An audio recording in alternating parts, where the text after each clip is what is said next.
Hello, hello, hello.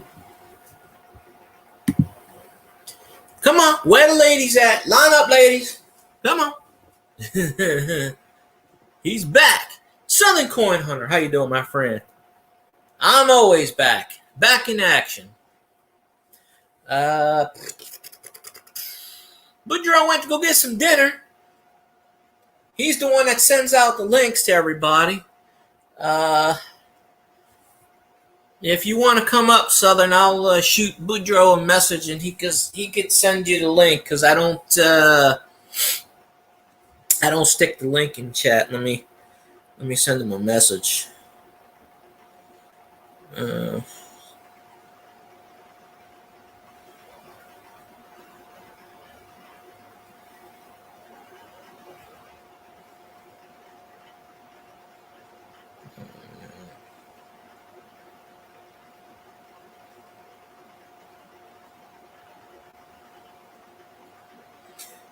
um,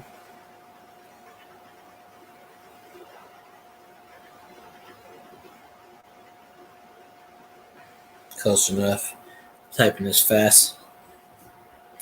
There we go. So, I don't have a topic tonight. Haven't found any new coins in a while. I could probably show all the bills that I have. I still got to do videos on them star notes. I find star notes at work all the time, but nothing spectacular that I can pull out the register. Plus, they're watching my ass every 2 seconds. Most of my stuff is still in boxes, and it's probably going to stay that way because I don't feel like digging it out and then repackaging it in a year or so.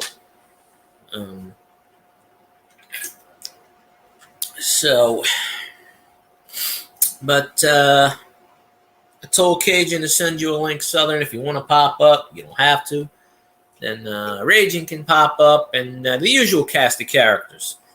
You know, maybe I'll get lucky and the ladies will come in tonight. I used to get the ladies on my panel all the time, but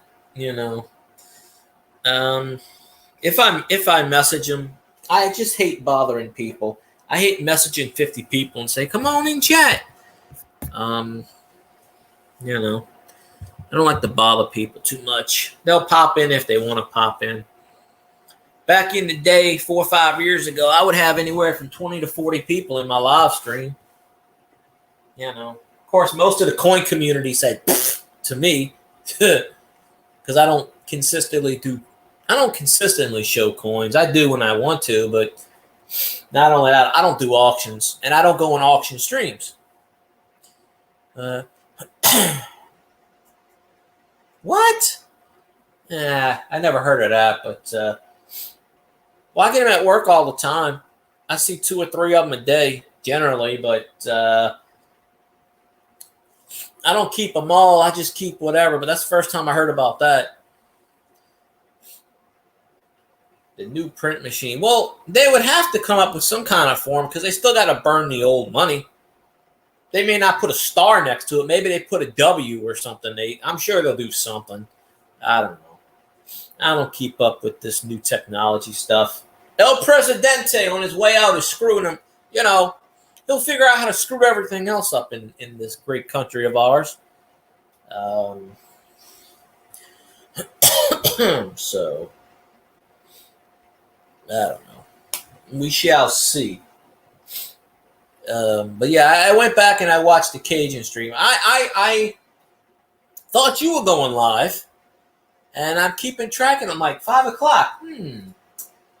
And then I was waiting, and I was listening to something. I fell asleep. Next thing I know, it's like, I don't know, 8:30, 9 o'clock. I didn't even realize y'all streamed. BEP.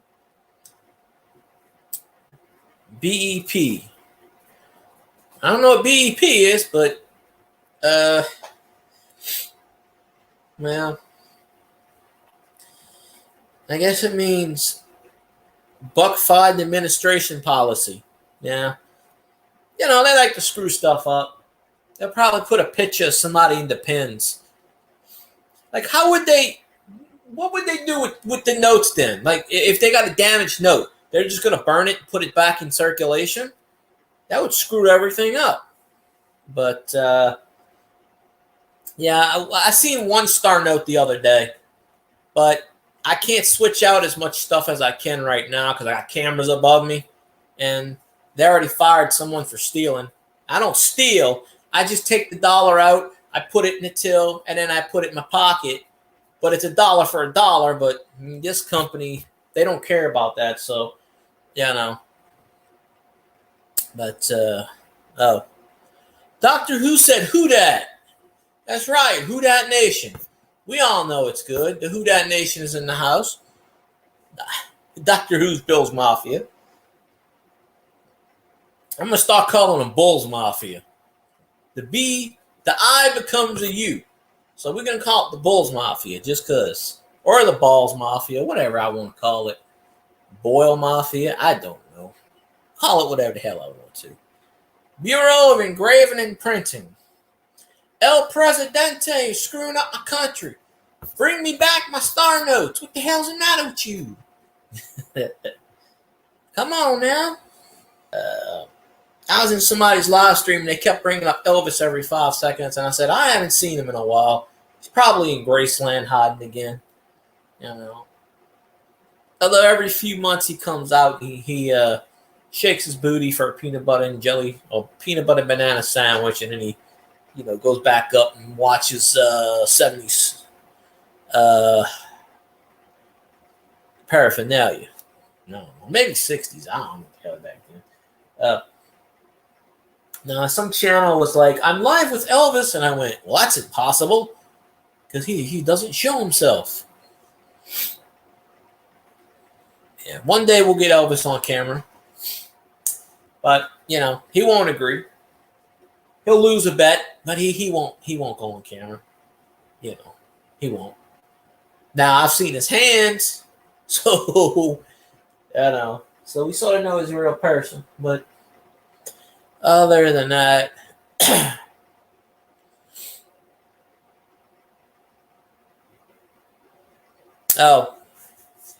why does it take so damn long? See, I don't really keep up with all that stuff. I mean, I like to say I'm an average coin collector. I don't really, not die hard, but I do save stuff. But, if I would have known that, there's probably a good, over the last 4 years, probably a good 100 or so star notes I haven't taken out of circulation. I got about 5 or 6 of them I haven't even put in my thing yet. And the weird part is I never sought out to collect bills. It's just that I've been in the right place at the right time. I've only bought 4 bills ever. And I have stacks of them. I've just been in the right place at the right time. Chinese places, gas stations, just generally give me weird bills. I tried to get the silver coin from them, but the bastards won't give me the silver. They're smart on that. They don't know anything about the star notes, though, or the weird-looking funny money. They just go, here you go. I'm still pissed at my old boss from about 3 years ago. She pissed me off routinely. I had a $100 bill. I think it was 1950. Oh, no, it may have been from the 30s. I've told this story so many times, I don't remember it. I don't think it was a star note, but it was an old bill. Might have been like 34 or something. And she thought it was fake, and she wrote me up, because she's a bitch. Because anything before 1990 doesn't have a security code, so they automatically think it's fake. Oh, this don't look right. And I was going to switch it out like I did with another $100 bill from like 70-something. And I even told him, I said, here's a $100 bill. If it's fake, I lose $100.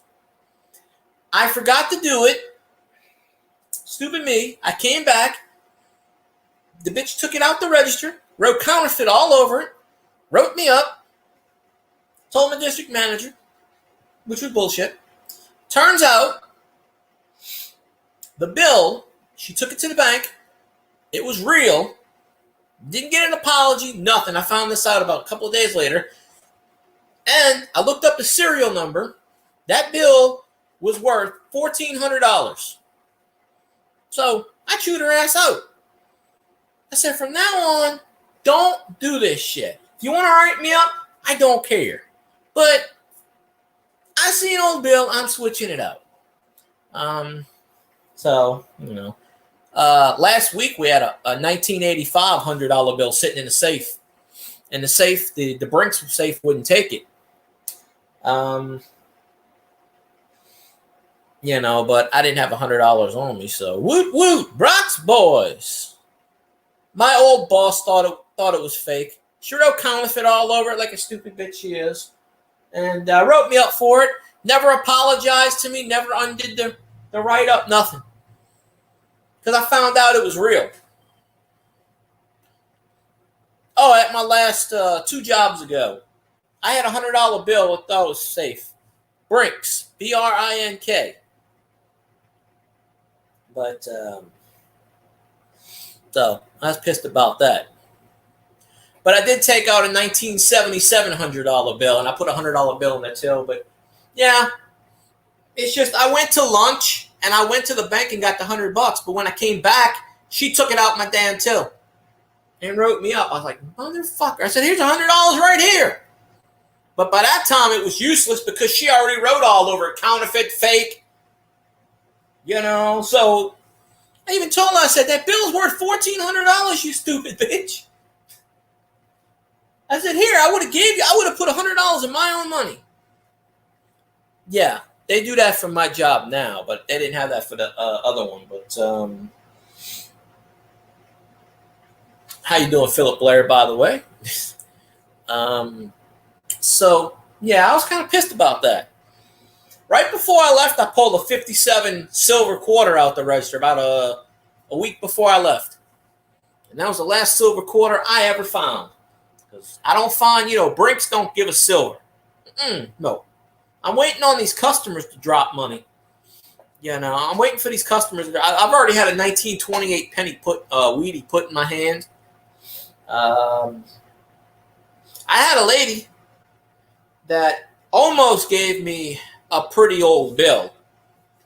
She went to give it to me, and she's like, oh, wait, wrong bill. She was going to give it to her grandson or something. I was like, fuck. Damn it. It was pretty old. It looked like he was in the 20s or 30s. And she would have given it to me. I would have kept the damn thing. But one time I had a lady give me a $2 bill. Nothing wrong about it. And I went to switch it out, and she's like, well, I put that $2 bill in there for the kids. And I said, okay, here's one $2 ones. I'm not taking it for the kids. I actually put $5 in there for the kids. So they actually made a $3 profit. But I wait till she left because she was superstitious. Yeah, but this woman, my former boss, she's a moron. I told her that when I walked out on her. I told her, you're a stupid, dumb bitch and you're a moron. I said, screw you, I'm done. Yeah. Well, if I would have went to lunch when I was supposed to go to lunch, I would have came back, pulled it out. But I couldn't leave with it. But when I came back, the damn thing was out the register. It pissed me off. I'm like, why are you going on my register? Like, we have 3 registers. Why did you go on mine to do a transaction? You shouldn't have went on my register because it was under my numbers. I'm like, don't go on my damn register. I chewed her ass out. I don't care. She started crying. I'm like, I don't care. I'm like, don't touch my goddamn register. Because a few of the cashiers used to be short. That's why I don't want people on my registers. Because they can go in there and steal money and then it's on my numbers and I'm screwed. So, but I did pull out a 1977 $100 bill, which I did a video on. I pulled that one out probably about 2 weeks before I left. 2 or 3 weeks maybe. But the last week I was there, I pulled a 57 silver quarter right out the register. But, so,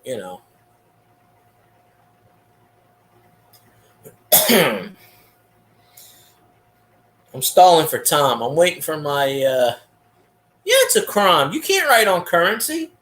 According to the U.S. Congress Act, if you look up if you go on the U.S. Mint, it's supposedly a felony, but Everybody writes on bills. It could be a disco bill. I don't know how many views that video's got. I think it's got like, that's one of my videos that gets, ironically enough, my Star Note videos get anywhere from 5 to 20 views a day. And I have one video that gets about 30 views a day. It's somewhere around, it's almost at 4,000. It's coming pretty close to breaking my Mario record. But that Mario short's getting a lot of views lately. So if you haven't watched the Mario short, go watch that thing. Let me see. We go on the YouTube land.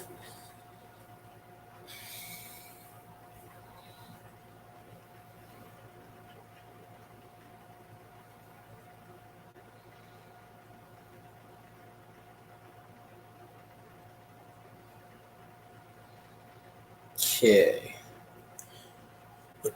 What is a Star Note? I thought I mentioned that in the past, but a Star Note is a replacement note. I did a video on it. It's like, yeah, aliens could bring me that.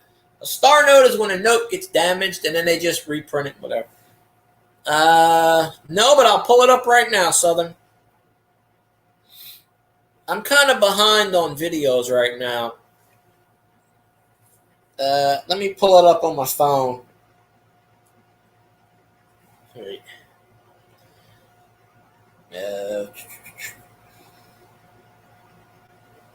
I know I got you queued up on the phone.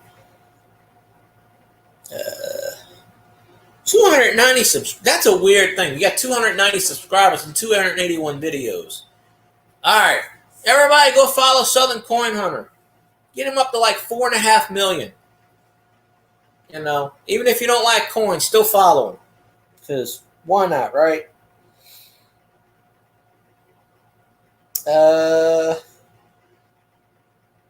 Oh, the West Point quarter, the 2020. I have never found a W coin in my life, ever. I found proof coins, never found a W to this day.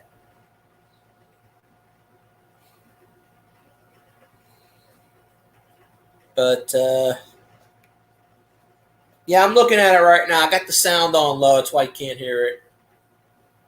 Flips it over. Holy mackerel, it's a W. There we go. The like button is engaged. So you up to 7 likes. You know, funny enough, the weirdest shorts. I did a video of a 78 Canadian penny. Nothing spectacular. It got a lot of views, and someone commented, well, this is stupid. Why are you posting it? And I said, because you're watching it. And then I did a couple of copper things, and yeah, West Point W, they make coins. I've never gotten one. Everybody and their mom has gotten a W. I've never gotten one to this day. I found a few proofs. You know, I got to tell Cajun that what you call it's in Mississippi. That's what I thought. There you go. I check my reg. I have to count my money when I'm at work every night when I'm there. But we get our thing from the Brinks truck. So Brinks is not going to give us silver, unfortunately. So I'm going to have to rely on these customers that don't know any better. You know, but I doubt they're going to give me any silver. But they did give me a buffalo nickel once, so, you know. Let me see. I don't remember if I put that 77 video as a short or not. I probably did. The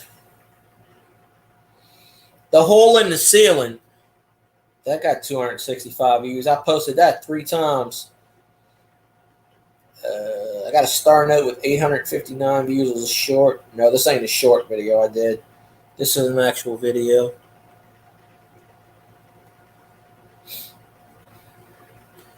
Well, they know that silver's worth more than it's actually worth, so they take all that stuff out of the circulation. They probably keep it and spend it, or they probably melt it, knowing them. Where is that? Series 1977 $100 bill has only 693 views 11 months ago. It's got 21 comments and 17 likes. So the 57 Washington silver quarter was 10 months ago, 93 views.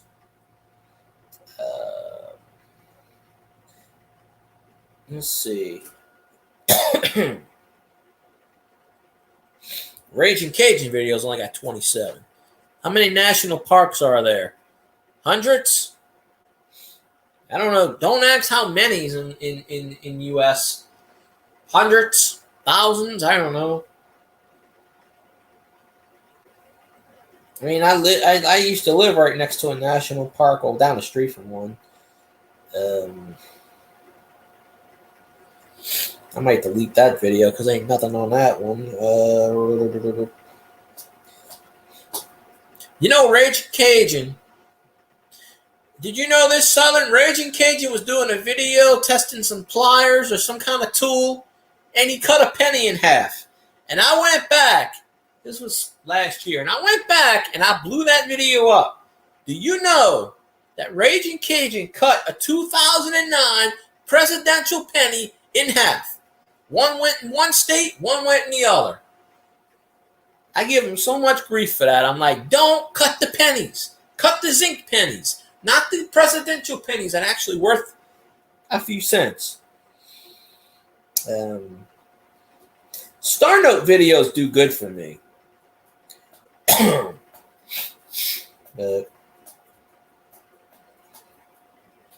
I did a copper penny load, the copper penny mullet load finds. And I did 12 or 13 of those, and a few of them were a short video. One of the shorts got, Oh, they did the national parks too? Oh, okay. John Lafitte National Park. I know that one. But I probably have a national. I don't know. I don't keep up with the quarters as much as I should. I just recently found the new quarter like 3 weeks ago. I haven't even done a video on it yet. Not that I would do many views, because the ones that I do put out don't get many views. Let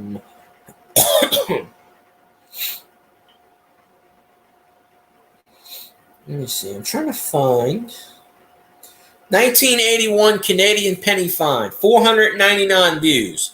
One more view and that's 500. So I don't think they sell for more. I don't know. They sell for the silver content. The silver content's always going to be the same. I mean, the silver quarters are, what is it, 75 or, no, it's either 75 and 90%. I don't remember.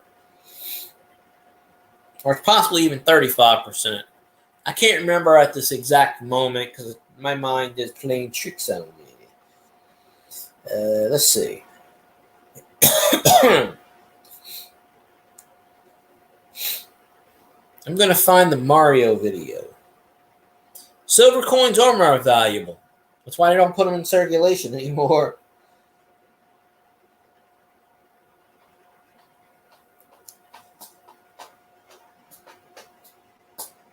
Is it live or is it Memorex? Dave's not here, man! I don't know where Dave is, but he ain't here, bro. It's David Carlisle in the house, ladies and gentlemen. I can't really get myself up to say go that team, but go that team. So,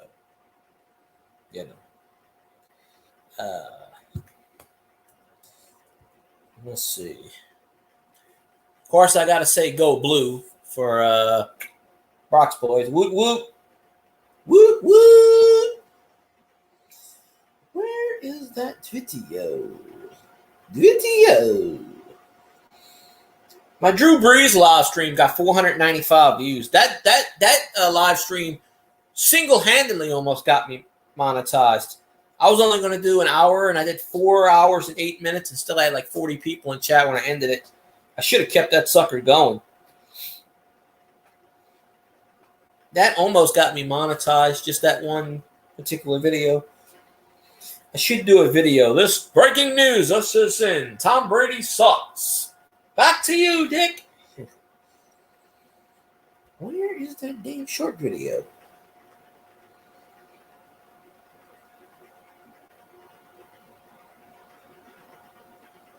There it is. Oh, the Super Mario video is at 4,800 views. It's getting there. It's getting there, folks. I have 5 videos over 1,000. It should be more. And then the 78 pennies at 9.96. Yeah, this, but yes, if you don't have Southern Coin Hunter, we'll follow him. All that jazz. I don't have any gold coins either, but you know what? Chuck Woolery keeps telling me to buy gold from U.S. money, and you know, I might buy some gold from U.S. money because Chuck Woolery is a Republican, and you know, he's on the right side of the fence here. He's not on the wrong side. So, you know. And, you know, Chuck Woolery came up with saying, we'll be back in 2 and 2. And that's his catchphrase, you know. And this Love Connection moment is brought to you by Grumpy Stack Tires. I don't know where he is. I've been trying to get Grumpy Stack's butt on here. But, you know, Grumpy Stack is in hiding right now. So, you know. He's somewhere. I don't know where, but he's somewhere. Uh-oh. Why did it do that? There we go. All right. Where did I put? I'll flip the camera on in a second. I gotta find my awesome hat, which is somewhere around here. There it is. Uh-oh, drop the sock. Oh, get here in the bathroom. I dropped the sock. Oh, we're waiting for my co-host to pop up. You know him, you love him. You probably even heard of him. He'll pop up in a minute or two. Then no. He's eating some dinner. See, I was eating dinner on Cajun Stream. That's why I was muted for a while. But usually I'll just eat on panel, but I let everybody else speak. So, but I will tell you the star note of the day.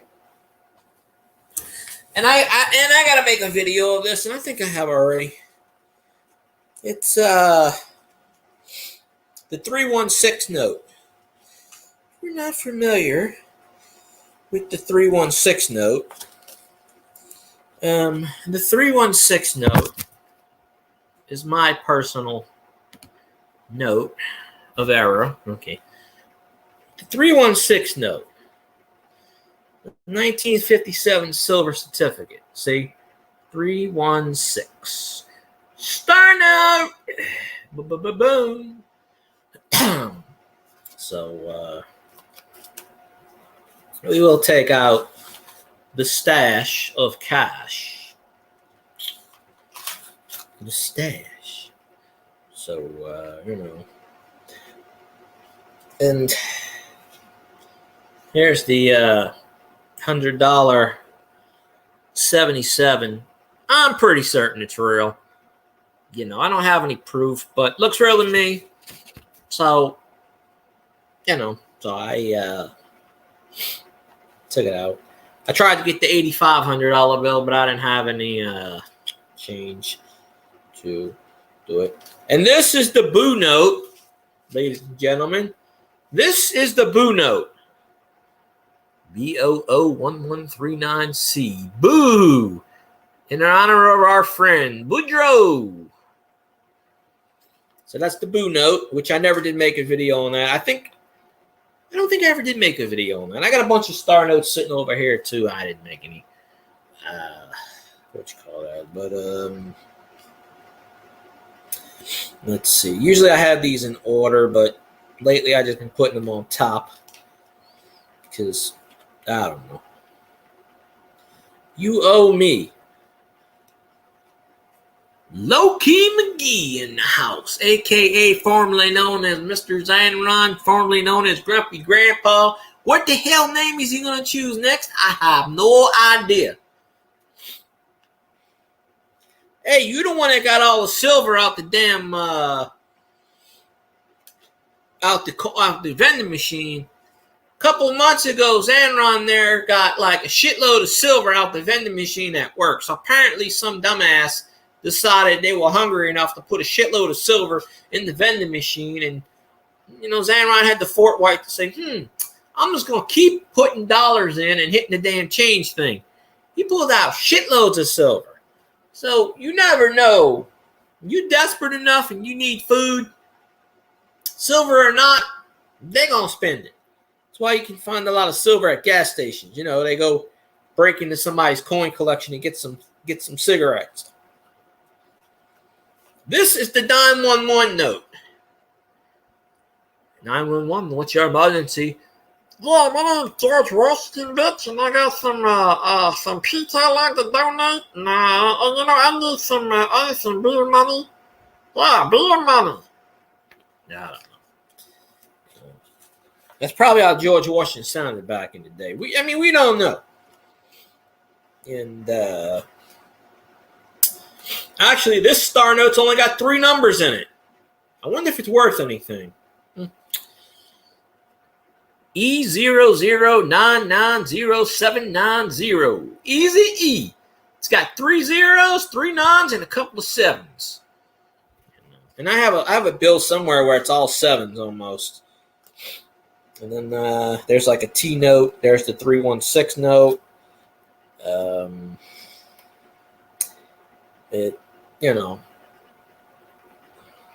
got the variations of the variations of the variations, and of course I got the my brother several years back.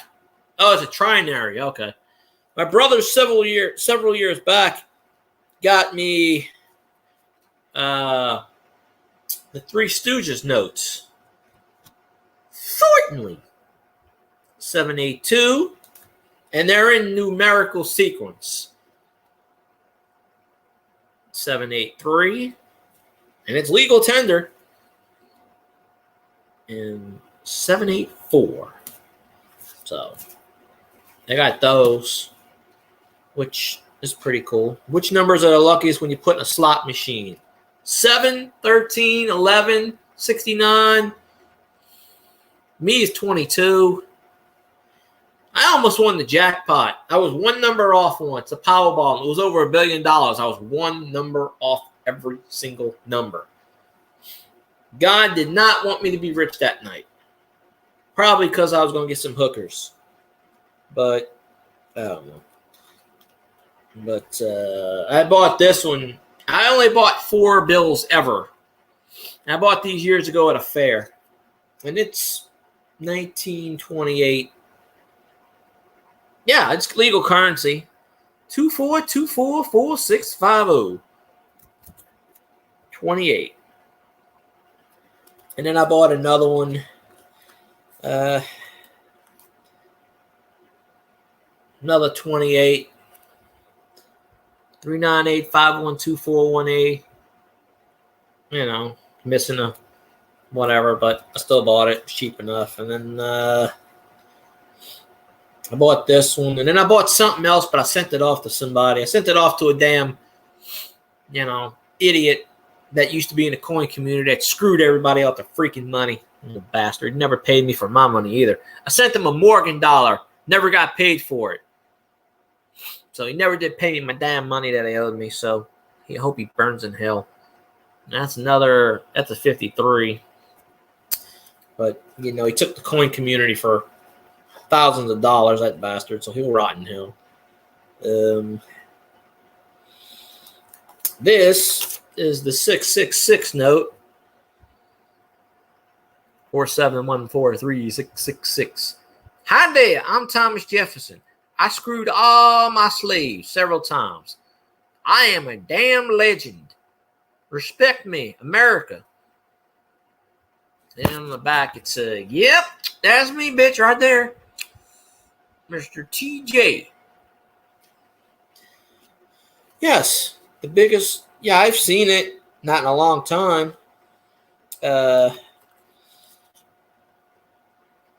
This might be a trinary. I never really looked and checked my bills to see if they were trinary, but 76. 36683386. That should be a trinary. I don't know. I got a lot of $2 bills. Look at your ex. I got an ex. I ain't even got a woman yet. How the hell am I going to have an ex? Well, Cajun's not even on the panel yet. Look at my ex. I'm in the middle of a damn live stream. What the hell you sending me shit for? No. See, my ex is going to reset. Every time I jump off of something, it resets. I don't want my StreamYards to reset. That's a pain in the ass, which is resetting now. My ex. I got a bill here. Says, well, this is almost a birthday note. 4/26/1972. It's almost a star note. Almost. I mean, it's almost a star note. My ass is whatever. What in the blue ass? Wait, what are we seeing here? What in the holy shikes? Son of a bitch. We got that is definitely the boo note. That is a boo note. You got to keep that one. Keep that one. Keep that one. We saving that for Boudreaux when he comes up. I'm not going to spoil a surprise on that one. But because you don't see, Philip, you already watched it. You don't count. I need one person to watch it that actually does count. You've already watched it twice. That's why it don't count. You know that little red line? So, but hey, why not? Appreciate you watching it. But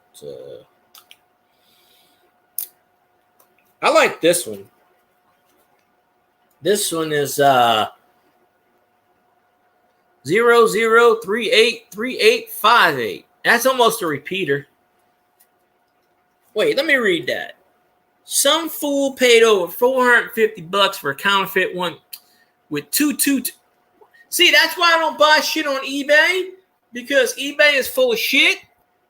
I sell on eBay every so often, but you get screwed on that shit too. I might go to Whatnot.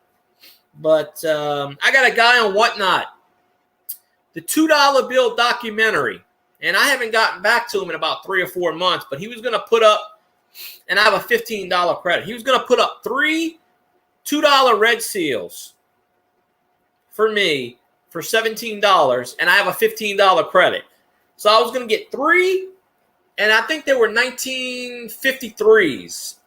3 $2 bills, and I was only going to pay $2 for it. But I forgot to get back to him. But you should check out the $2 bill documentary. He actually gets $2 bills from the bank and he puts them in circulation. You'd be surprised how many people are stupid. They think $2 bills are fake. Like my last job, somebody paid $2 bills and the cashier automatically started to call the cops. And I was like, are you...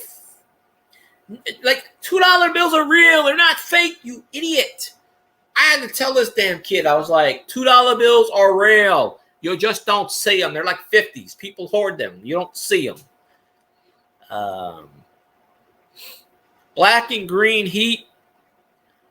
I don't know anything about that. Maybe Southern knows about that. Maybe Boudreaux knows about that. I don't know. Boudreaux's going to be up very soon. He's, he's eating his dinner.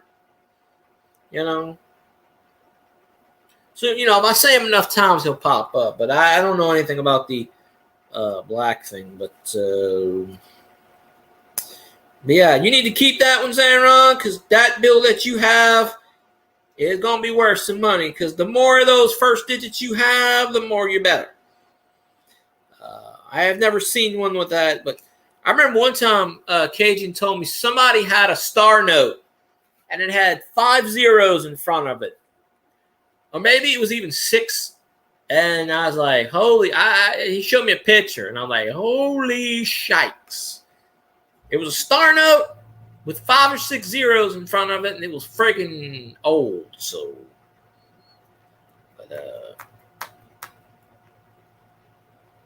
oh, yeah. Oh, it was a real bill, it was real, but it was altered. Okay, well, maybe that's the whole thing. I don't know, but I don't know why they got tampered with this crap. This is the 1313 bill. 1313 Mockingbird Lane, 8618. Hi there, I'm still Thomas Jefferson. Yeah, that's me, TJ. I invented the Declaration of Independence. What the Democrats are shitting on right now. But I invented it. All right. So, Scotty told me like tomorrow he's doing a ghost show, so I'm going to hold him to it. He better be doing a ghost show. Because if he ain't doing a ghost show, I'm going to be pissed. So, tomorrow we're doing I don't get off till 7. So tomorrow won't be a long stream. It might be an hour. But, let me see. Damn, almost got some. I just realized it. You know what I just realized? I got all these numerical bills. And I thought I had the 26 in here, which I might still have. I just noticed this. 17-464-525. 17-464-527. 17-464-528. And I got the 26 somewhere. I'm pretty certain I do. And I've probably noticed this in the past, but I got 3 out of 4 straight numerical orders. And I thought I had the 26 somewhere, but I don't know. That's some crikey stuff right there. And I could have sworn I did. But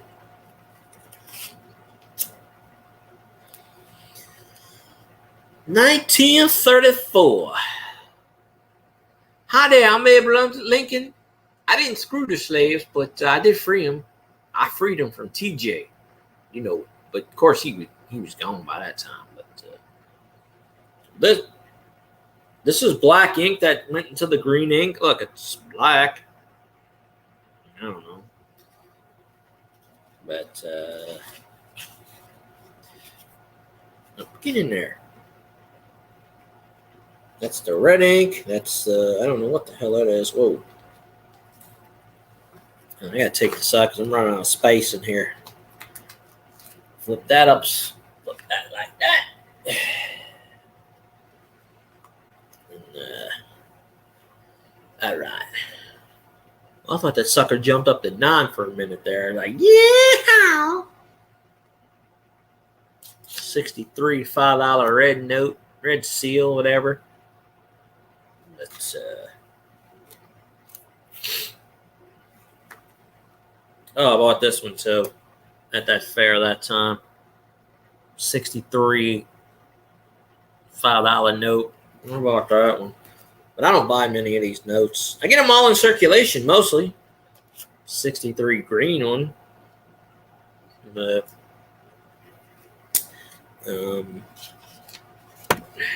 69 $5 bill. Here's a 74 $5 bill star note. 119-20432.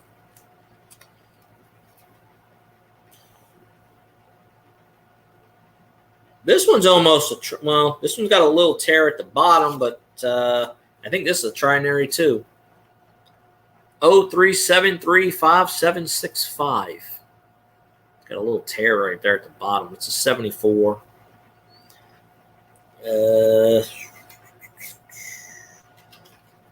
77 $5 bill. You know, I'm gonna be Doc Brown. I have a denomination in every single freaking time frame. If I went back in time, I have numerical numbers from all the, now granted 19 pre-28, I know. But it's an 81 $5 bill. Nothing special about it. 88 $5 bill. That's another 88. I try to put them in order. And that's another. All the 88s I have are faded, like really, really faded. I don't know why. That's a 95 $5 bill. I do find these where's George, the ones where's George. You go to the website and you put in the thing. I found a few of those. Another $5 one. I got this one years ago when I worked at Walmart. Cashier gave it to me straight out the damn register. That's a will pay to the bearer $10.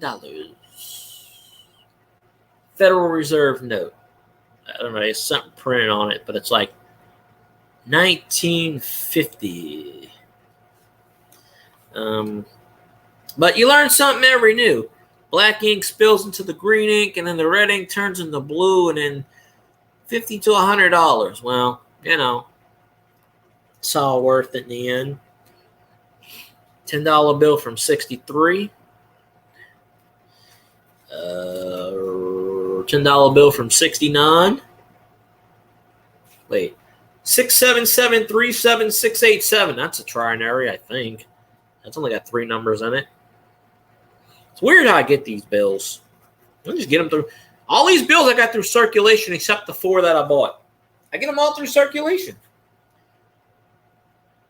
Hey, you know what? This could be the 316 bill also. I never thought about this, but this has a 316 in it. This is the unofficial 316 bill, 331-67904. It's not the startup version, but it's a 69C. Series C. 74. I had these under the scope once. 77. Another 77.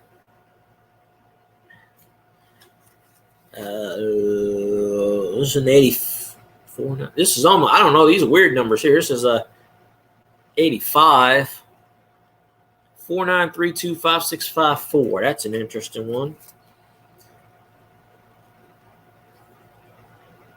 That's an 88 one. Back in the day. That's 1990. 40907899. And I haven't shown all of them. I got stacks over there I haven't shown yet, but this is mostly. That's another 1990.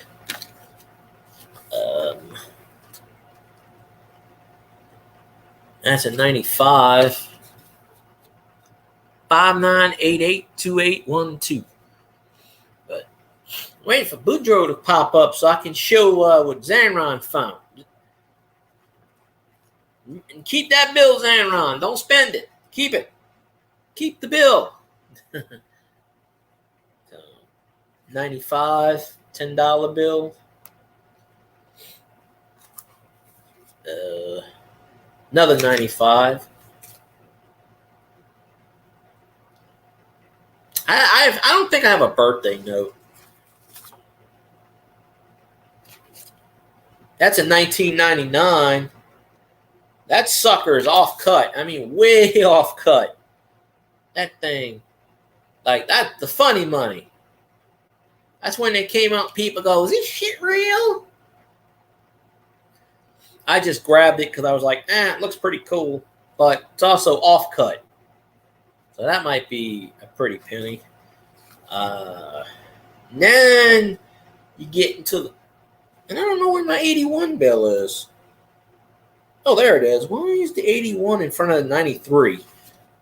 I have these things coded for a reason. I don't know why they. I don't know why the hell it is. 1981 $20 bill. One of the best presidents of all time, Mr. Andrew Jackson, the savior of New Orleans. Fortunately, no. Well, it's definitely funny money.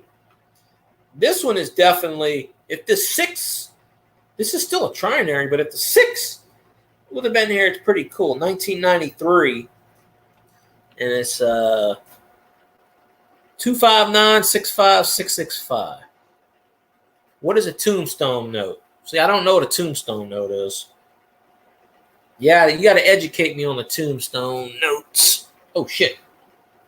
A few of these bills I got to put in numeric order, but if I put this on top of this, and that goes, wait a minute, where's the, oh, that's the ones. Okay, never mind. That's the ones. That's the 5s. That goes on top of that. I try to put everything in order. And I have a few bills over here, but this would make up the stack of the star notes and regular notes. And then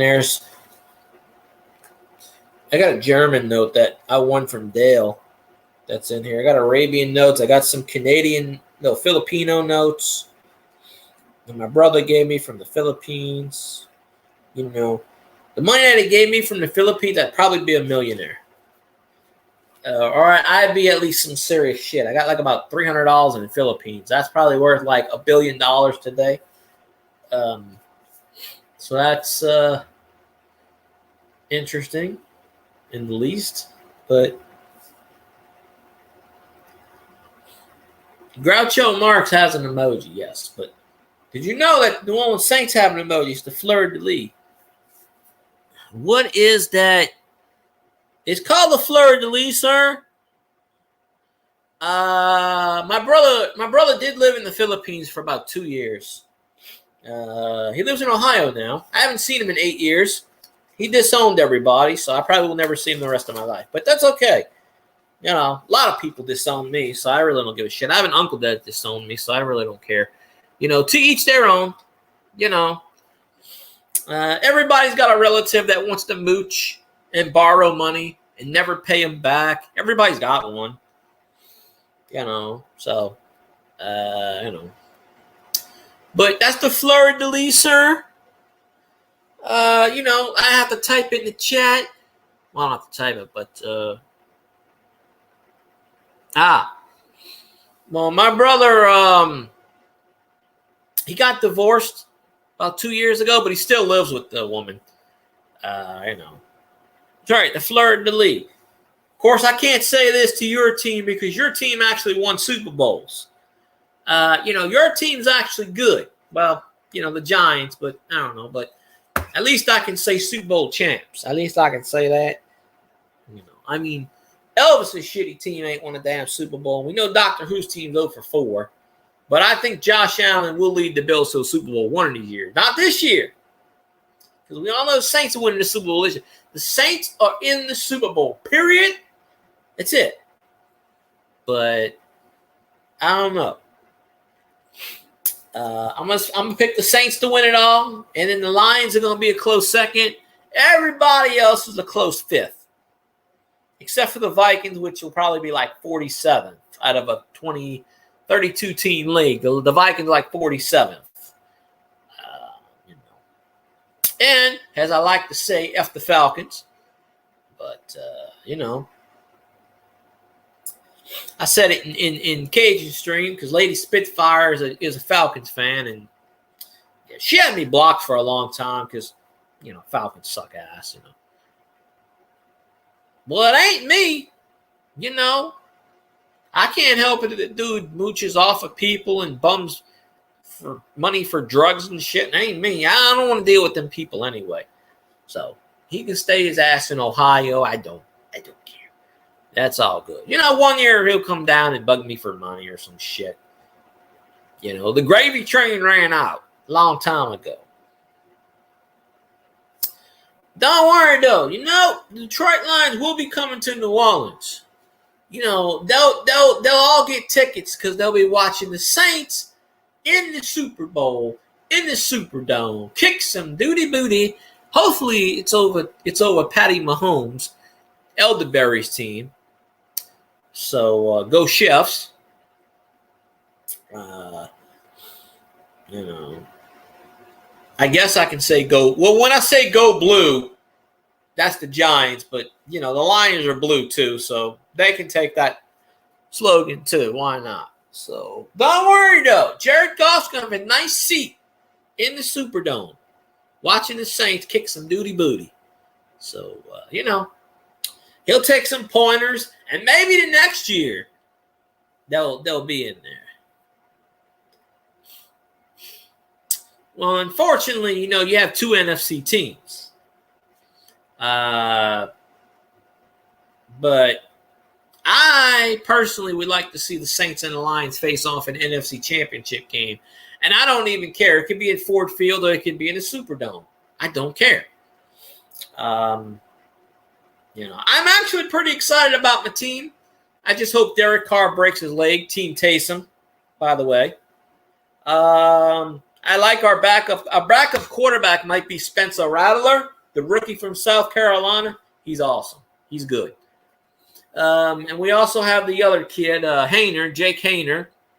And, you know, Taysom, they're not playing him at quarterback, but he's a fucking quarterback. They're playing him everywhere else but quarterback, but, you know. But don't worry. You know, if Taysom gets 100 yards rushing every game, I'm good. But now, see, the Lions got exposed. See, last year, nobody was looking for them. They made that push the year before. They were like, they might be good. They might be good. Okay, last year they were good. See, this year, people are looking for the Lions to be good. And therefore, they're going to actually be playing 10 times harder to beat the Lions. So, you know, I'm just saying. I don't know. My team's getting injured left and right. I got my tight end injured. Everybody who should not be injured right now. Okay, Derek Carr. It's a scenario where Derek Carr breaks his leg and Taysom comes in and leads us to the Super Bowl. Long as Derek Carr is actually playing on my goddamn football team, we ain't going nowhere. I'm sorry. He sucks ass. I have no faith in him. I just don't. I don't like him. I've never met him. But this dude ignores the greatest quarterback in NFL history. Tells him how to handle things, and he just fucking ignores them. I just can't stand it. Drew Brees would be, if Drew Brees' right arm was actually functional, he'd still be playing right now. I think we should get a robot arm for Drew Brees. Get one of those things where you can go back and beep, touchdown. You know? We need to clone Drew Brees. A 25-year-old, we need a 24-year-old Drew Brees right before he got his arm injury. And we need to put him back in there. With the defense we have now, we win every Super Bowl. I'm telling you, Drew Brees had 3 of the top worst defenses in NFL history. You put him with you put Drew Brees with the defense we have now, we win every goddamn Super Bowl. I'm sorry. We're like winning 5-6 Super Bowls in a row. But Tom Brady sucks ass. Never say Tom Brady is great. He sucks ass. I'm sorry. I cannot respect a quarterback that, you know, hey, you take Derek Carr and I'll take McCaffrey any day of the week. You know. And that's another thing. They put McCaffrey, Christian McCaffrey on the cover of Madden 25. That is a Madden curse that you want to happen. I was praying that Derek Carr was going to be on the cover and break his leg. See, that is the whole scenario. I'm telling you, it's a Pastorini moment. Okay, do your NFL research. 1980, the Oakland Raiders. Pastorini was the quarterback. He was traded from Houston. They traded Kenny Stabler from the Raiders to the Oilers. Pastorini went from the Oilers to the Raiders. Pastorini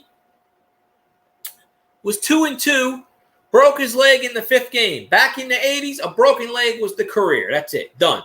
He never came back from that. He retired after that. In comes Jim Plunkett. What does Jim Plunkett do? He leads the Oakland Raiders to the Super Bowl. Where did they play this Super Bowl? Right here, baby, in New Orleans in the Superdome. First wild card team ever. Okay, so, Plunkett's sitting on the bench. I don't know where Elvis is. He's in Graceland. I don't know. I ain't seen him in a while. If you say Minnesota Miracle 15 times, but don't spam it, he'll probably jump in there. So, Elvis could have Tom Brady on his team. He'd still hate. That's all. He's only hating because you like him. That's all. If you didn't like him, he would say he's the greatest quarterback ever. He still likes Kirk Cousins because he's with the Falcons. But the Falcons like penis. They just do. So they drafted penis, for Christ's sakes. So, But, I don't know. Man, Cajun pops in. Cajun done fell in the toilet. Either that or he ate Boudreaux ate the entire refrigerator and took a nap.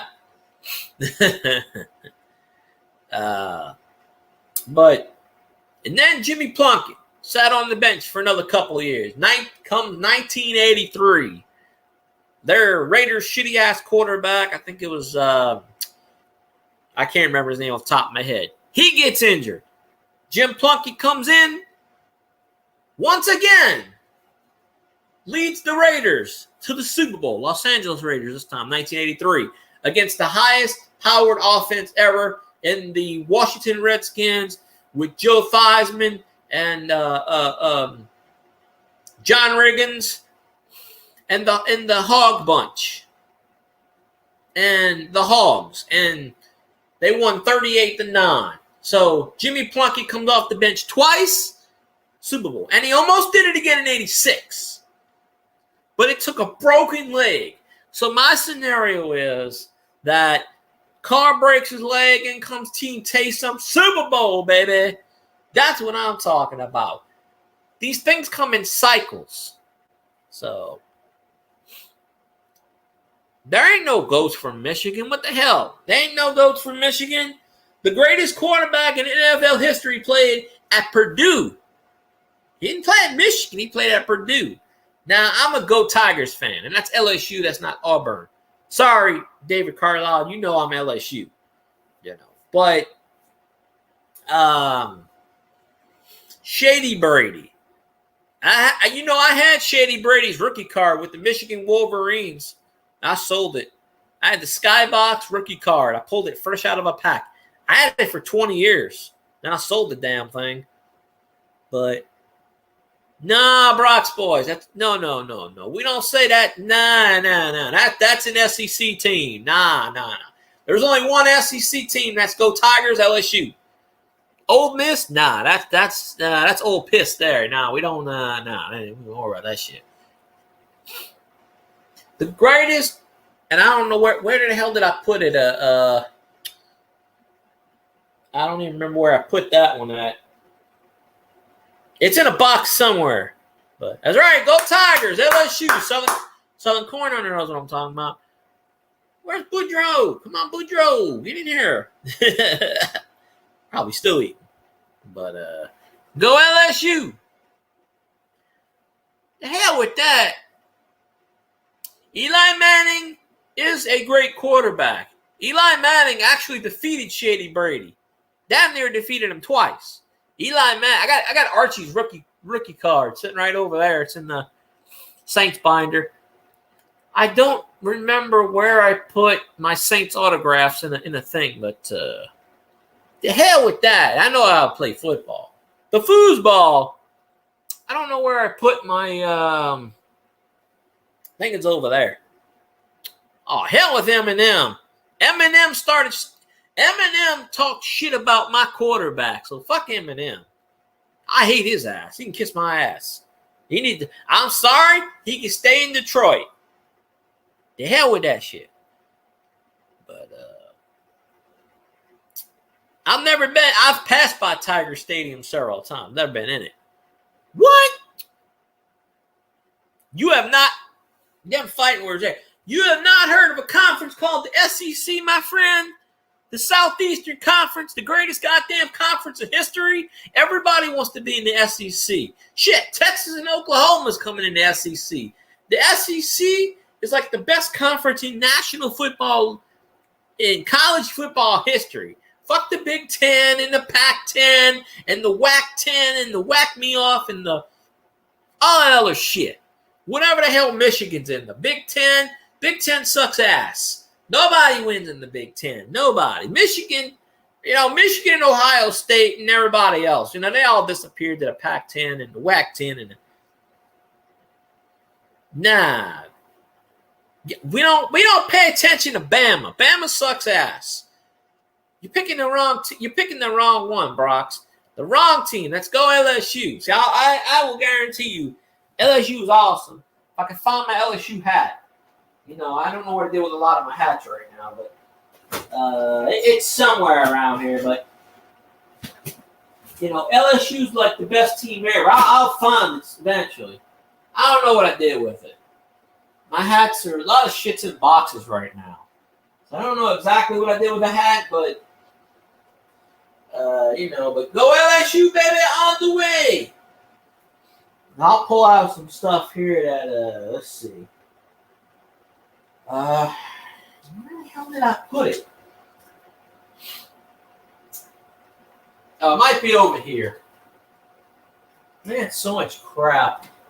I don't know. It might be in the closet. Might be in a closet somewhere. I know it's here somewhere. But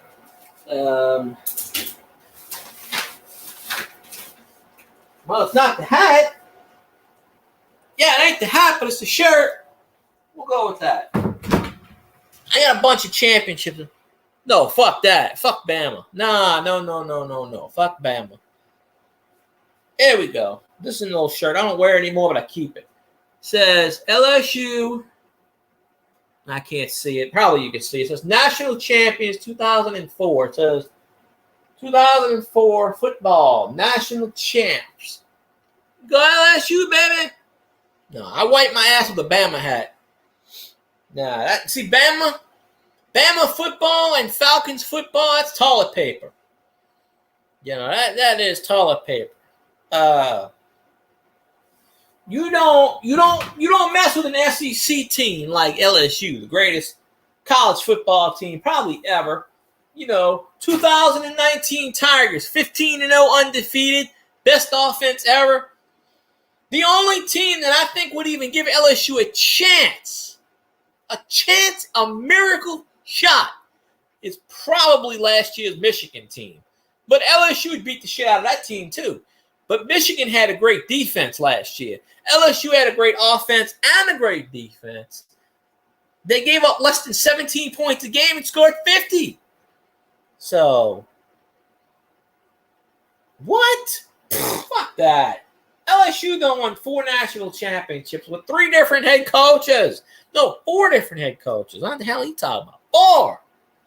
So, and, I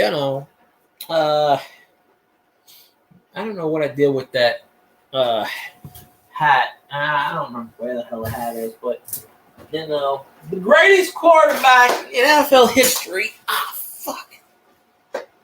Is right there. Drew Brees, baby, number 9. Drew Brees, right there. So, the greatest of all time. There ain't nobody greater than Mr. Brees. But, I really got to find where I put my, I think I know what box it's in. I don't feel like digging for it, but you've seen it before. So. What? Y'all shitting on my team. See, I'm sitting here showing respect to all y'all teams, which suck ass. I'm showing respect, but, So. But. You got that, and then, you got, damn it, come here, you little bastard. Well, that's where I put that strip at. I'm going to have to rig that son bitch. Oh, I don't know what the hell's in here. This thing's dusty. But this is the old Nick Saban autographed LSU football back in the day. So we got that. And that is really dusty. But Nick Saban. So we got that. We got that. And then I don't know where my other stuff is, but you know. But it looks small. Well, it's a mini helmet. That's probably why it looks small. But I do have a bigger one somewhere. Get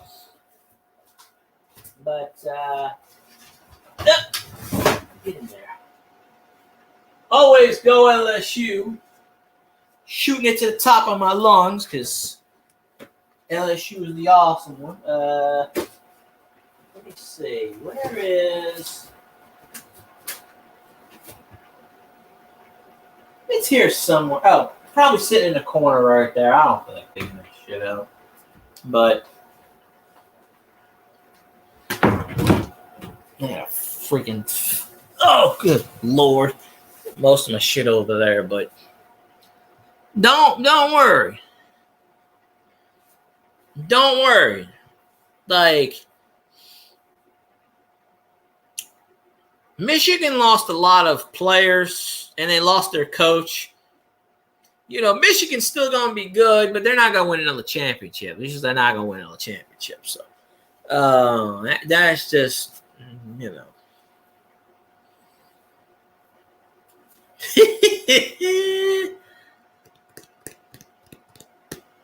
Philip don't even live in... No, Philip lives... No, that's right. Philip is in the United States. All right, I'm thinking of... Wait, no, I don't remember. He's somewhere. He's in the United World. Somewhere out there. I don't know exactly where. I forget.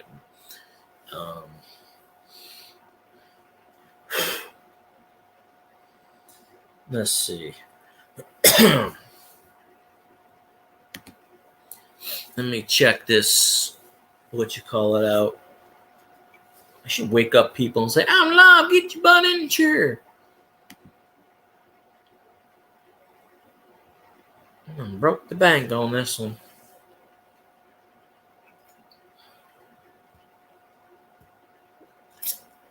Ah, man. Let's see.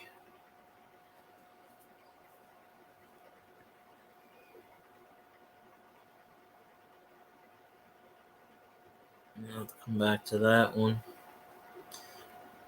That's right, Eastern Washington.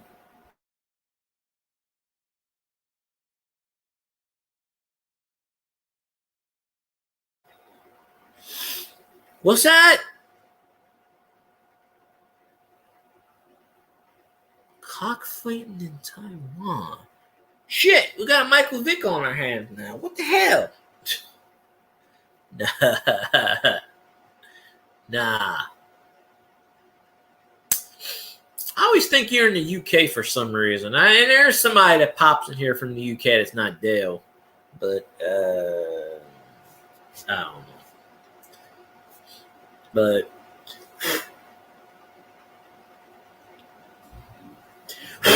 damn it. Dry Falls. That's what she said. But, you know. Damn it. I had to get the damn thing there. No, that's what that is. Hold on. Get the hell in there. There we go. Man, I can't get this right. Look at the B. Look at the B. Not to be confused with like the D. Like the D. You know? Because, I don't know. Man, I need some ladies up in here. I'm going to have to start bringing the ladies in here. Like, you know, I snap my fingers, ladies pop, and that's just generally, generally how it works. But, be like, Leo, what's going on? Because today's, what is it, Thursday? Ain't nobody streaming that I'm aware of that I don't know. But,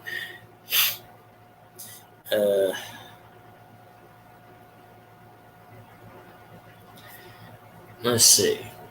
Straight hairs make you look real and not CGI. I'm not CGI. I'm not even AI. This is I. Now, I can't be buzzed drinking a Coke, but do you know what's in this Coke? That's the $1 million question. What is in this Coca-Cola? Do you know? Because there might be something else in here that you don't know about. You know, I ain't saying, but I don't need to say yes. I think it took a little bit of this and a little bit of this, and I put it together. And I said, high octane. That's right. We'll blow this shit right off the roof. So, man, now somebody tell me why the Phillies, all the Philly players I got on my fantasy baseball team, ain't doing anything right now. I mean, Phillies are still winning, but I'm trying to trade for Trey Turner, but last year I pulled off a trade and got Trey Turner and Bryce Harper. And I don't even know who I sent in return. That pretty much put me over the top to the championship mode. But I don't remember if I won the championship or not. I don't even know. There's a can of water and tobacco sauce. No, it's just a can of Coca-Cola. I got some tobacco sauce. I got some water right here. Tobacco sauce is in the kitchen, though. You want a pack of hot mustard? Yeah, here we go. There's some hot mustard. I had all kinds of shit lying around. Whatever.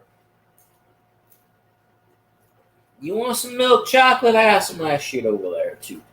And, this one. Hot fire. My brother's friend, about 15 years ago, put out a YouTube video. And it was him drinking bottles of hot sauce. And he didn't do a video for years, and YouTube deactivated the account. That video had, 20 million views on it. And it was like 2 videos. And, he didn't have a lot of subscribers, but that was back in the day when anybody got monetized. You just open up a thing, get monetized. He made so much money on that one video before they took it down. And it ain't up anymore because YouTube took the account down because it was an inactive account for years. But it had like 22 million views or some shit like that over a course of like years. And just, yeah, he drank a whole bottle of hot sauce. And he was like, oh, my. Of course, before that, he drank a whole bottle of Jack Daniels. And then he decided to drink a bottle of hot sauce, so he was drunk off his ass and he was hot. And then he went and said, oh, my. He was drunk and like mentally unstable. And he's like, and that was the whole video for like 30 minutes. And had something like 22 million views. Yeah, Well, if you're inactive and don't do a video for years, they will take your channel down.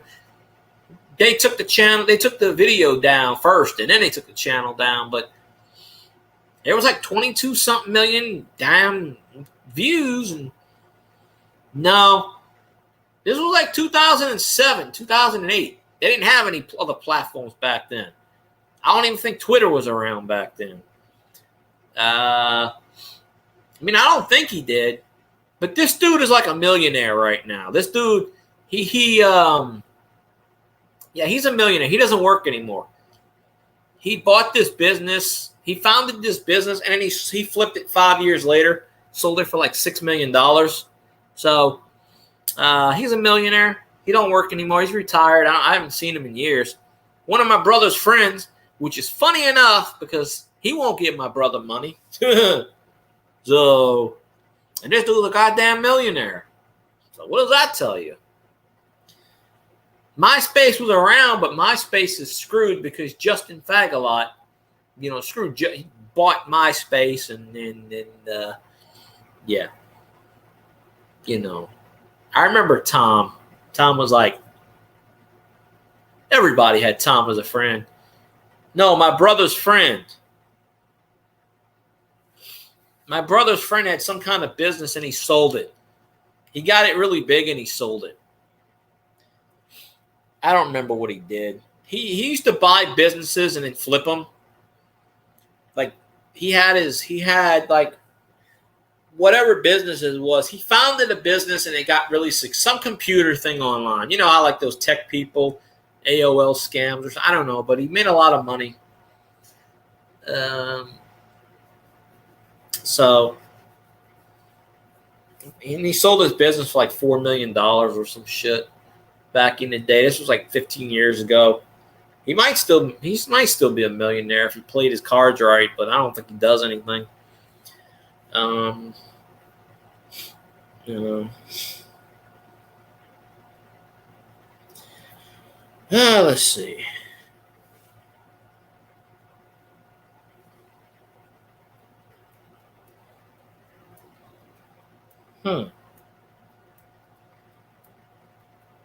He was a flipper. Yes, he was. Most of the people that come in my job flip shit. You know. Hey, how you like this? On Father's Day, everybody gets a free buy one, get one.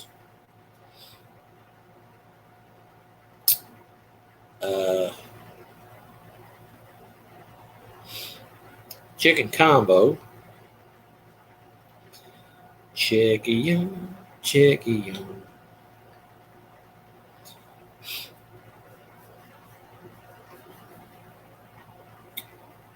Yeah. I don't know. I ain't seen him in 15 years. I don't know what the hell he does. I don't even know if he's still alive. You know, these damn millionaires are. They sit on their ass and do nothing. I don't know.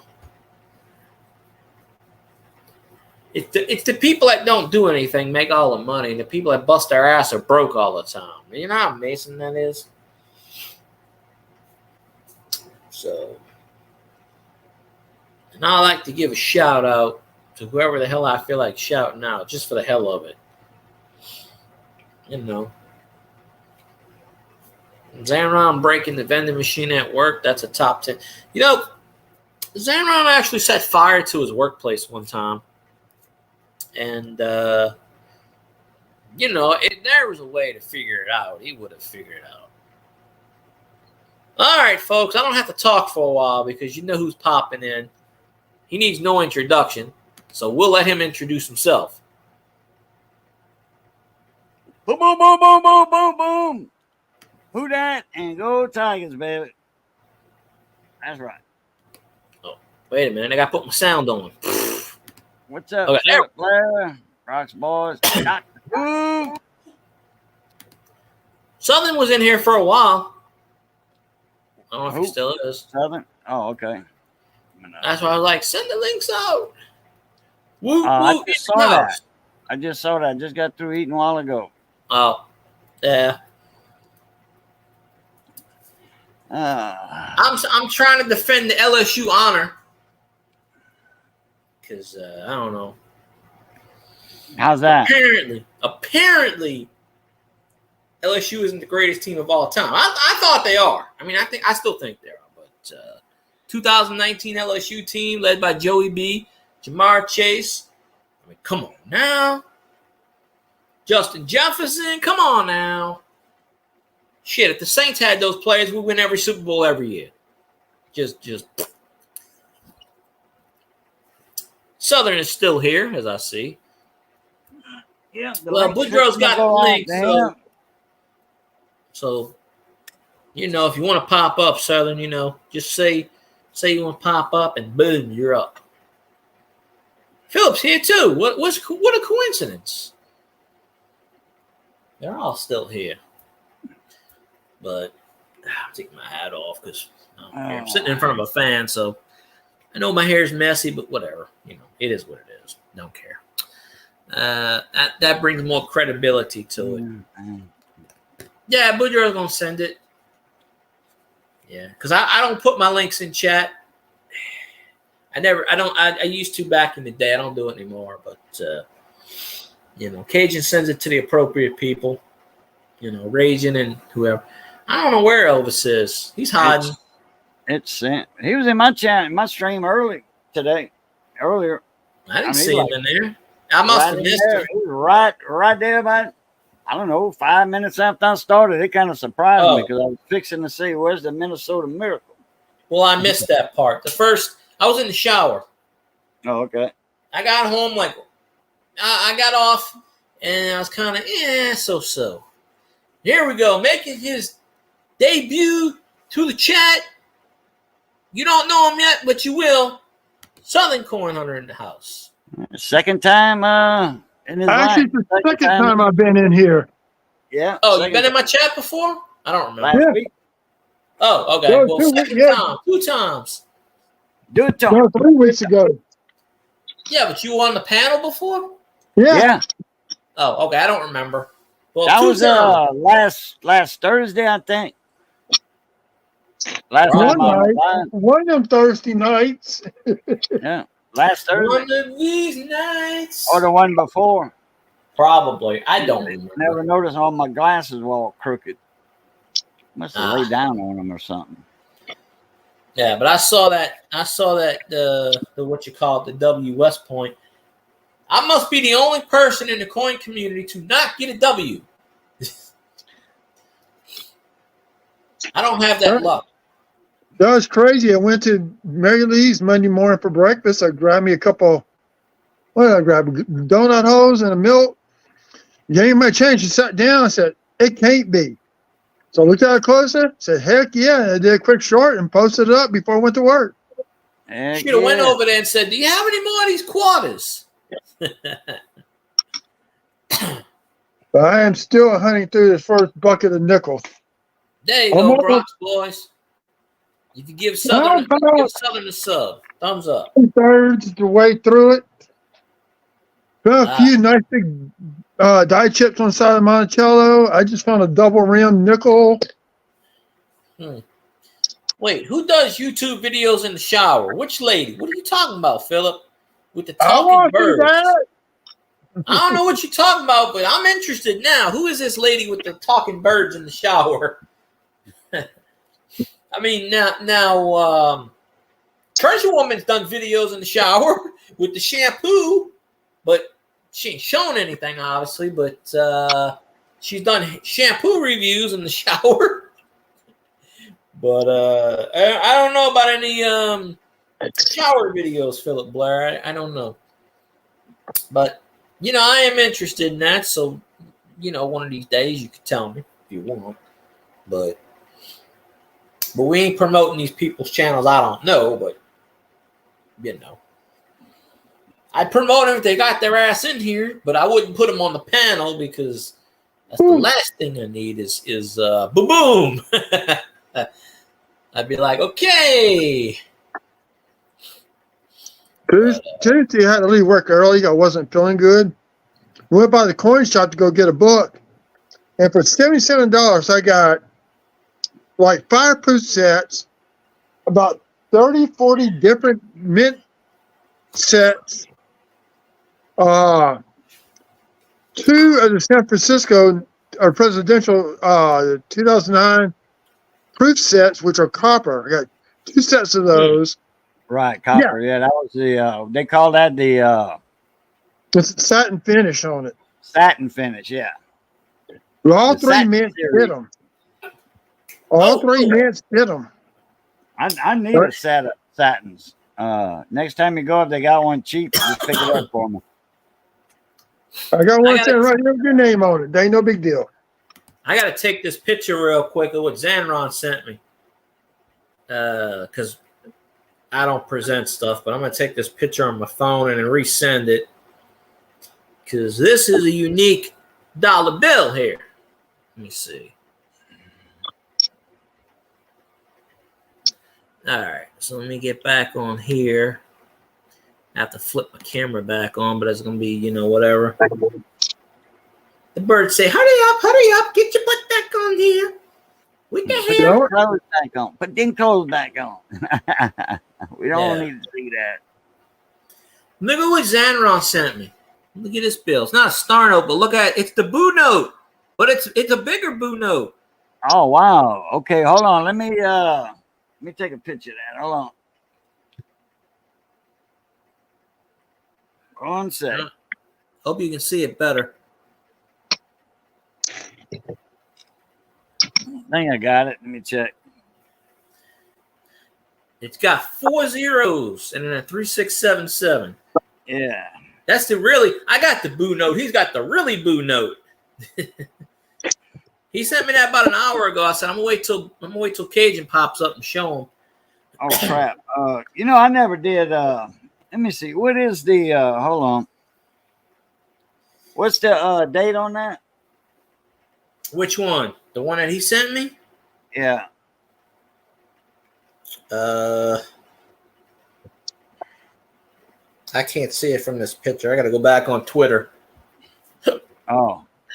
Okay. I I never did look that other one up. I lost the information for it.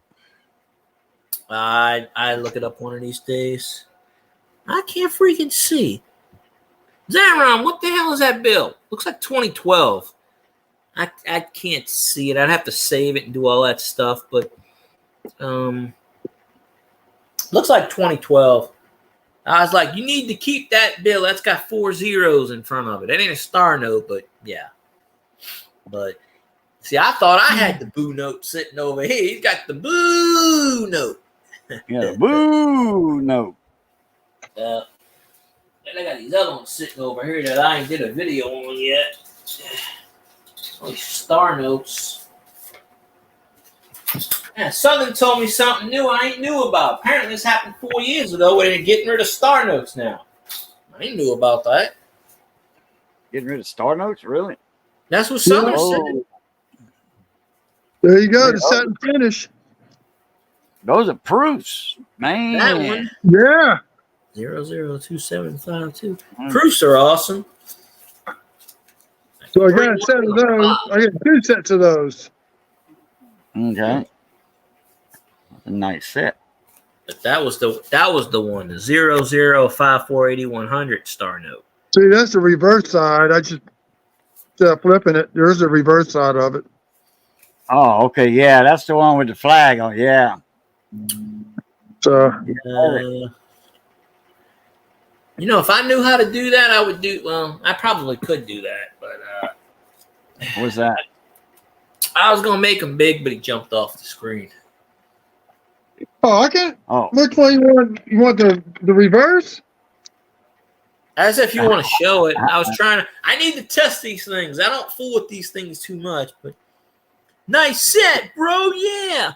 yeah. Nice set. Blow it up if you can.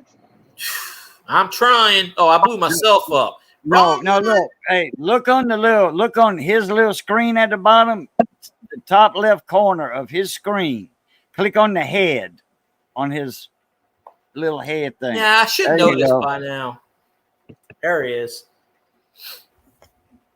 There's a log cabin, the rail splitter, the formal years, and the presidency. Yes. Raging Cajun cut a 2009 presidential penny on a video. Very disappointing. One went in Illinois. I think the other one went in Iowa. Very disappointing. I went and looked back and I said, son of a bitch, it's a 2000. Of all the pennies he could have grabbed, he just happened to randomly grab a 2019 presidential penny, which is in population. Which is, you know, I don't have all 4 of them. I got 3 out of the 4. I don't remember which one I have. Ain't there a 09? 09. Yeah. Okay. Because it was Yeah, the he 200 anniversary of his birth. Yeah. I thought it was 09 and not 19. 2009, yeah. Yeah. I was watching one of these history shows, you know, Story Television. They do the old shows. There's a theme. And it was hands-on history. And it was 2002, and they were at the mint. They were doing the coins and stuff like that. And they were talking about 2002, brand new penny. And I said, that's freaking worthless. And they were showing the proof set and everything. I said, that's worthless too. The proof set sell for about $10, $12 on eBay. You know, if you get the satin finish from Denver and from Philly, those sell for anywhere from $30 to $40 on eBay, maybe even more than that. Really? Yeah. Yes. Excuse me. Yeah, well, I don't buy and sell coins on eBay because there's so many scammers. Oh yeah, but I know which ones are scams. Yeah, the one that say rare 1987 coin. Ain't nothing rare about that. Yeah. They got hey, what gives me is a Morgan dollars with all the writing on the flip. Jim B.U. uncirculated, proof light, dimple, man. There ain't a spot on the front or the back of the flip that you can write another dot or slash or anything on. And like, Yeah. oh yeah, and then they got them camera setting effects on them that make them look like deep black, proof-like, and all that. You get the coin in, and it's a regular old Morgan dollar. Yep. Yeah. Jinx. They always. I like how it says rare 2024 quarter, and I'm just like, what the hell's so rare about it? Like, I don't know. I don't know which ones of those I'm missing, David. I know I only have 3 out of the 4. I'm missing one of them. Probably the rarest one. Probably the formative, maybe. No, the presidential coin is the hardest one to get. That's probably the one I don't have. I don't have it in front of me because I don't know where my books are. The formative years is the one I call the rail splitter. He's sitting on reading a book. He's on the rail, yeah. He's a rail splitter. He's splitting rails. I have rails. that one. And that's what he did for a long time when he was young. He was a rail splitter. That's why they call it the rail splitter penny. Yeah, that's what he did back in the day. Yeah, that's the one that's got the most varieties of DDRs on that one penny, with dealing with the extra finger and thumb. Yeah. Oh yeah. Need a nice bookshelf. I could have a nice bookshelf, but my brother had a bookshelf of tons and tons of books in his room, and then he moved, and then he put it up at his new house. He put books on the ceiling. He glued a thing, epoxied or something to the ceiling, and made it where books are on the ceiling upside down. But he's got a 3-bedroom house, and there's only two rooms that he uses. So half of the room is his girlfriend does like the arts and crafts, and the other half he's got his bookcase and stuff. And then the cat's in that room, but generally, I'm gonna stop my can. But yeah. So, but I don't need a bookshelf because I don't have books. I don't need books. And coin shelf. Coins up on there. Put all your graded coins and all. Your open books. Open them up. I don't have many graded coins. Make it look parody. No, with books, not book covers. Books. Actual books. I'm talking about penny books, nickel books. No, I'm talking about my brother. He works at a library. Oh. He's a book fanatic. He's got bookshelves, and he ran out of space, so he put whatever. Oh, my coin books. Yeah, on a bookshelf in your room, put your coin books up, open them up. I don't have much. This room's like half the size of my old one. So it don't look that small though. It's not small, but my other room was a little bit bigger, if not halfway. It was really big because it was the den. It wasn't an actual room. It was bigger, but this room's close enough to it, but it's a little smaller. It's gonna be at least 10 by 10 or 10 by 12. Probably. I haven't done dimensions. Because that's a normal room. You keep saying it's small. I mean, yeah, I'm used to a huge room. My bedroom is I don't know, 12 by 16. That thing. I got a California king-size bed. Plus, I got a dresser on this wall.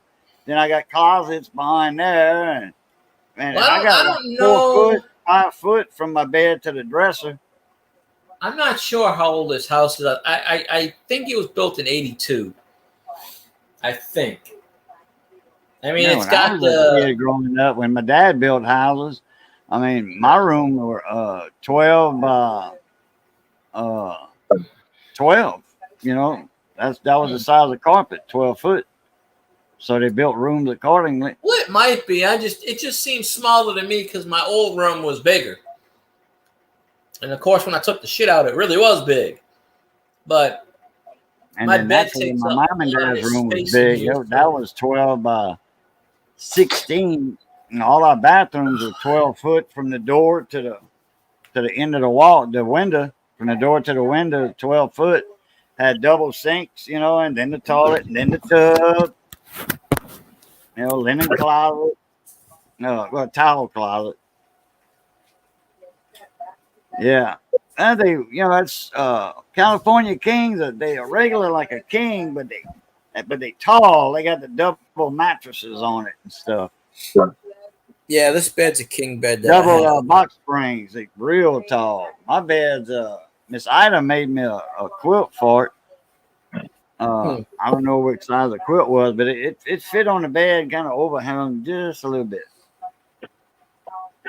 I think it's 90. It's over 7 foot. Yeah, I'll have to figure out a Saturday and come over to your house, Cajun, and also I know I'm going to bring you one of those sets. Or bring you a proof set of the presidential coins. I got 3 of the same presidents. This time I'll figure out what stream it's on.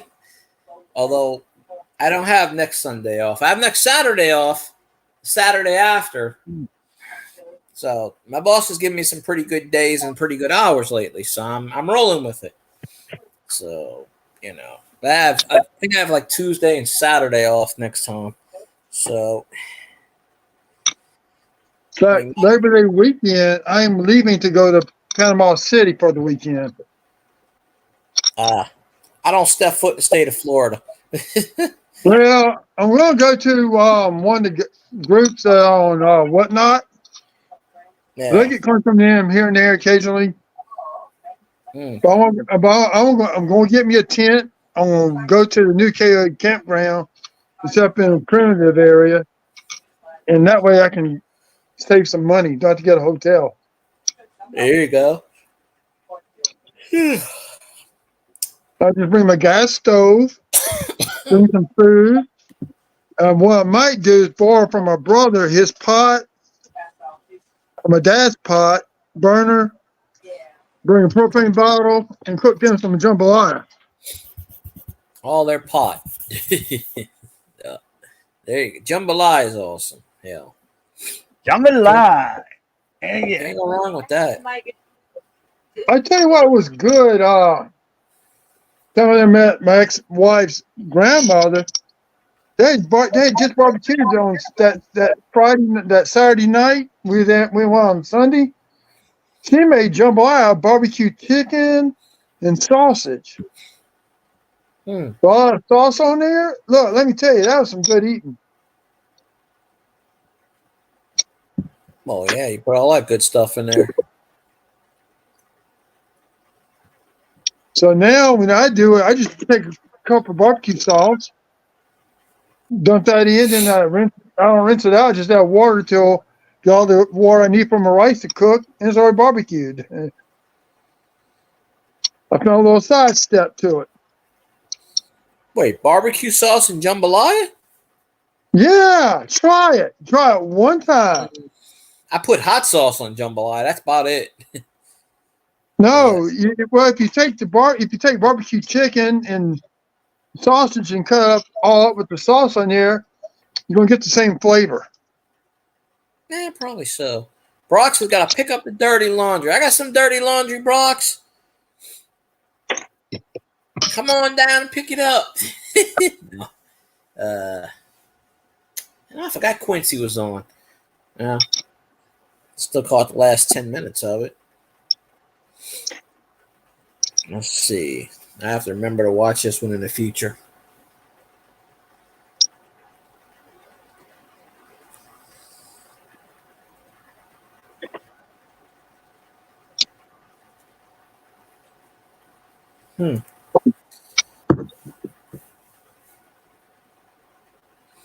I eat on camera. I don't care. I eat whatever.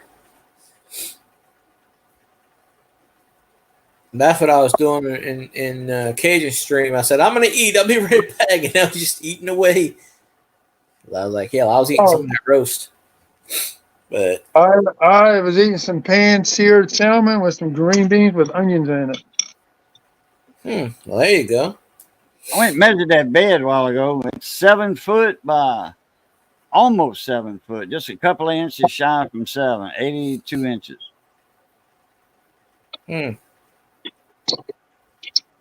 7 foot by 82. So 7 by 7, you know. That's 7 foot, that's a big bed.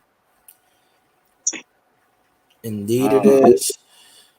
You know, you can fit, you know, a tall person is comfortable on it. The feet don't hang over. We got some kind of mattress at work came in last week. I don't remember which one it was, but shit, half my store is empty right now.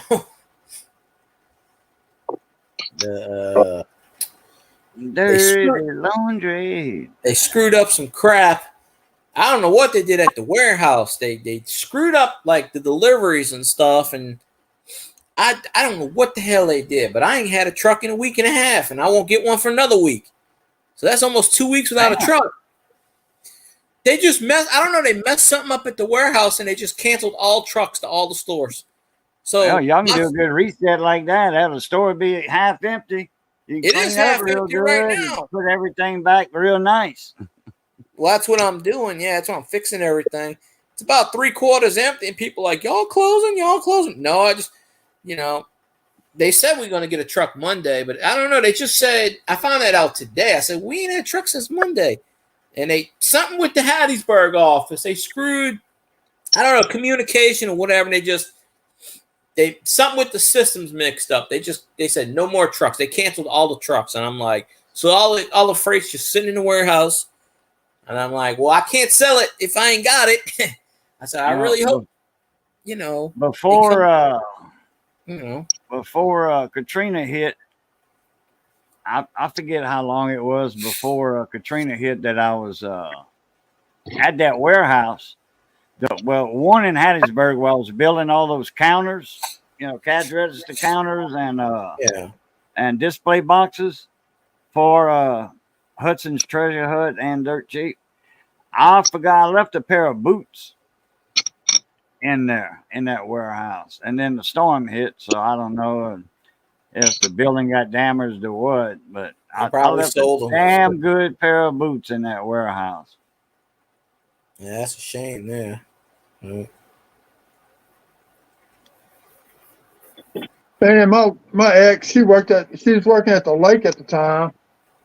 The kids were little when Katrina hit, and I had to bring her to work when we had wind gusts up to 80 miles an hour here in Baton Rouge. It's like them people are stupid making y'all come in. Yeah, the day of the day of Ida, I was at Rack Room, and we opened up at 9:00, and they made us open. It was just me and the district manager because everybody was out of town, and I was going to evacuate. I did evacuate after they closed the store at, I think it was 11, and we had 6 customers in 2 hours, and they said, "Oh, the weather's bad." I said, "Well, I'm evacuating." I said, I'm leaving. The only reason they closed the store is because she didn't want to run it by herself. I said, "Well, I'm leaving." So here, I I clocked out and I left. They had to close the store. So I said, no, because I was going to leave the night before. But, you know, I said, if they want to make money, they still had 6 people that bought shoes that day. They probably had about 20 people in because, you know, the only time I ever seen it to where people stopped coming in was one day the sky got really, really black and it was thunder and lightning, tornado watches.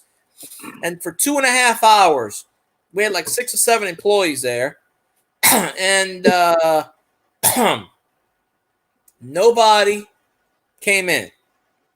There was 2 people that came in after those 2 hours, and they were 2 Russian people. And they bought like 6 things of Red Wings. We had a bunch of Red Wings. Them boots. Yeah, the boots. You know, the Red Wings. Damn. So they bought 6 of those because they were on sale for like $60. How much? Like 60. Man, that's cheap. Yeah, they're normally Well, they used to go for that back when I was 17 or 18. They were $60, 50, Mhm. 60, 60 was high for Red Wings. Yeah. There was about 50, for a good, and people offshore wore those, steel toes. They messed the price up. They were supposed to sell them for 160, and for whatever reason, when we rung them up, I was like, $60. Okay, can't beat that. That's a And he little goes, I'll much get the other for, ones. That's a little much for that type of store that you run. That price. I don't know how much they go for now. But they still made in America. Then yeah, probably about 200. So they made Really? Detroit. Wow. Okay. Red Wings, yeah, they from Detroit. I don't know if they still made there, but that's where they were founded in Detroit. Yeah. Well, you know how they are now. Everyone knows about that, I'm sure. A lot of shoes and stuff are made in Vietnam now, which Vietnam's, they got good quality. Well, that's Nike. No, Nike's Thailand or whatever. All these damn shoe Taiwan. companies. Yeah, that Or too. Thailand. I mean, they all pay them the damn slave Indonesians, kids to, as long as it ain't, they got a lot like Taiwan for electronics. That's top quality. Korea, quality, top quality. Korea. They used to be in semiconductor, transistors, audio chips, and all that. Yeah. Amplifier, transistors and stuff. Yeah, man.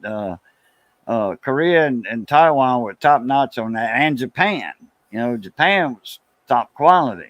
Sanyo and all that. They had Sanyo stamped parts, and then Motorola. Naturally, that was USA. Motorola was expensive on their parts, but hey, made in USA and quality. But Japanese had quality down pat, and Panasonic, that's top notch electronics right there and parts. I order Panasonic capacitors, like for recapping a radio or whatever. Rubicon, Nishikon, and Panasonic. That's your top 3 capacitors, for Japanese made. Panasonic's always been good. Now, Nishikon is right up there. Nishikon capacitors, they last a long time. Now, you're going to pay more for those capacitors, but they got more runtime hours on them because capacitors wear out after a while. That's a consumer product there in radio. I mean, you'll get a 50-year-old radio and you still have Panasonic capacitor in it that's still working. But 50 years old, that's damn good. They don't have a lot of time on them, though. And if they didn't dry out, well, that's a good thing, The old stuff. A lot of people recap, all new capacitors in those old radios like that, especially audiophiles. If they pick something up at a garage sale, then they'll want it recapped, and there's a few dollars to be made in that, So I recapped a DVD player for Johnny. They had some bad caps in it that went out, but I didn't charge him. He just paid for the parts. And it was all Rubicon capacitors, but that's all power supply caps. That's not in the audio section. Yeah. I remember my dad going to K&B drugstores to test the TV tubes. And you go buy the appropriate one out of their electronics department. Yeah, they had the local drugstore here, drugstores, well, not here, but in my town where I was raised, because I don't remember the drugstore here. That was way later, when I moved here. And then that was years ago when I used to come in town to the stores, because I lived in a small town down the road, but to the west of here, back in the late 80s, 87, 88. The local drugstore, they had tube testers there.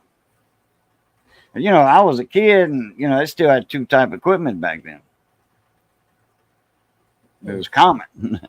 Solid state was just coming out when I was a kid. Not just coming out, but it was coming out big. They had transistor radios. They were about that wide and about that tall. They didn't have the little mini things, like the Marlboro pack radios. that actually, looked like a pack of Marlboro. That's how people buy them cigarettes. Yeah, those were like, they had three or four transistors in them. I think three. The more transistors, the more expensive. And hell, there was only like a quarter, But once you added transistors, you had to add your decoupling caps and coupling capacitors and all that, and filtering. So it made the circuit bigger. It's not just that one extra capacitor; there's all the other parts that had to go with it too. But you had better reception. The more transistors or the more tubes you had in a radio, the better reception you had. Well, that makes sense. You had the All-American 5 radios. Those are tube type, and they didn't have transformers in them. They just ran off of the electricity. And, it was a general circuit that they had. And it was cheap radios, cheaper, in price because they didn't have that heavy iron in there. And they were all Bakelite, plastic or wood. And the knobs were either wood or Bakelite because there was a chance you plugging in that radio backwards and you'd get shocked if you touched the actual case to it because it was plugged in backwards. So that means the chassis was hot. It still worked, but the chassis was hot. And yeah, you got shocked if you touched it. If you barefooted, whatever. So that's why they made them out of the cabinets out of Bakelite, that plastic or wood. 50-50 chance that you plugged it in backwards. And then if the safety cap went out, oh boy, yeah, then your chassis was real hot. You had 110 volts or more hitting you. And it would hold on to you. Not too long after I got married, I was doing some work for a friend of mine's house over in Brewley at the apartment we were living in, and lightning struck the telephone box. And the only thing that saved my computer from frying was the modem. The modem blew, and that kept it from frying the computer. But we lost 2 phones. Everybody lost all their phone service in the apartment complex. Everybody, because it hit the main trunk, the main feed coming off the power pole, and it fried everything in that whole apartment complex. Damn. Took them 2 weeks to rewire everything up. It's a small apartment complex, okay, but still. I mean, each apartment was 2 stories. Yeah. You had the living room and kitchen on one floor, and 2 bedrooms and bathroom up on the second floor. All that had to be rewired. Do they have a subdivision behind that apartment complex? And then a bunch of open fields?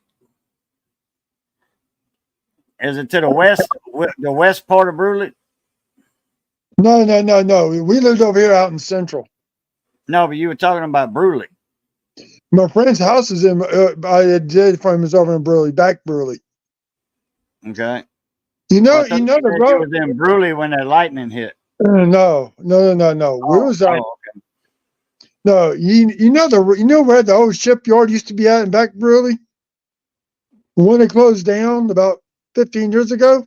And that was to the east on the East Brewley. That was to the east of Highway 1, and but the place I'm talking about was to the west of Highway 1. Yeah, this is on the west side. The old shipyard where they used to make ships was in back Brewley, on the back side of Brewley. You had to go by Brewley Elementary to get to it. Yeah. That's where his house is. His house is back up in that area. Okay. They actually took out a bunch of sugarcane fields up front. There's like baseball fields and apartments now. Oh, is that the one? What were you talking about? That's on the Intercoastal? Yeah, right past the Intercoastal. Okay. Yeah, Brilley's what, maybe 3 miles down the road. Okay. But yeah, I hadn't seen him for years, and he calls me up out of the blue. Went up there to do some house plans for him. He said, sure. Well, he had hired an architect to do it. Architect turned it over to one student. Guy had everything screwed up. I said, look, I did it for you. Drew his plans all up, and they built the house. And then about 10, 12, maybe 15 years ago, I did a pole barn for him. There we stick in 8 poles in the ground and built the walls. He turned half that barn into a paint booth. He now has a Ghostbusters car. He's got 3 Mustangs, and no telling what else he's got in that shop. You got a whole bottle of pickles there? That's almost a gallon. That's 80 ounces. A gallon is 128 ounces. Something like that. This is almost a gallon of pickles. Well, it says 80 ounces. I don't know what that is. It's 2.5 quarts. It's probably 80 ounces of pickles. I don't know what the fluid measurement size of this is, but it's close to a gallon. Anyway, when the storm comes up, I undo my antenna coax for my receiving and transmitting, because I got that antennas up in the air about 40 foot. So I take the coax and I put the end of the coax in this jar. And if lightning hits my antenna, you'll know it because it'll blacken this jar. Yeah. Might shatter it one time. No, glass is an insulator. Glass is an electrical insulator. So Yeah, true. It'll make it dark. I've seen that happen on the shrimp boats when I was working on them big double rig boats in Chandelier Sound. Yeah. It was a Mississippi boat working in Louisiana waters. 80% or 85% of the shrimp that's landed at the docks in Mississippi, in every coastal Mississippi town, when they unloading shrimp, 85% of those shrimp come out of Louisiana waters. Ain't bad. And, Mississippi is right there by Chandelier Sound. Yeah. They got to go somewhere. I mean, they got shrimp in Mississippi, in the Sound. When they open up the brownie season, in May, when they open up that season, most all your shrimp are coming out of Mississippi waters, out of Mississippi Sound, right outside of Gulfport and Biloxi. They call it the tugboat channel. It's the intercoastal waterway, and it's a little deeper than the rest of the Sound because the big tugs pass through there and pushing them barges, and they keep it washed out. So, but in that area, oh yeah, man, you catch on the first and second day, you catch a lot of shrimp in the Mississippi Sound. Then when the shrimp gets scarce, because you shrimp brownies at night, but when they open the season, the shrimp is so thick that you catch a lot of them in the daytime, because usually brownies is a night shrimp. Yeah, pushes them out. And but beside the opening days, beside that, shrimp 85% is coming out of Louisiana.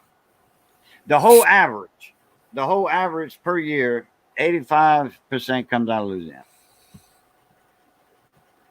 Not too bad at all there. Now the crabs, the crab industry, that's strictly Mississippi crabs landing in Mississippi, unless you in Waveland, or what's that little port town where the shrimp boats and oyster boats come in at? It's to the west of Waveland. What's that little town? I'm trying to think. It's in between Waveland and the Pearl River. It's a little community. You talking about past Christian? No, it's way to the west of Waveland. It's almost the Louisiana line.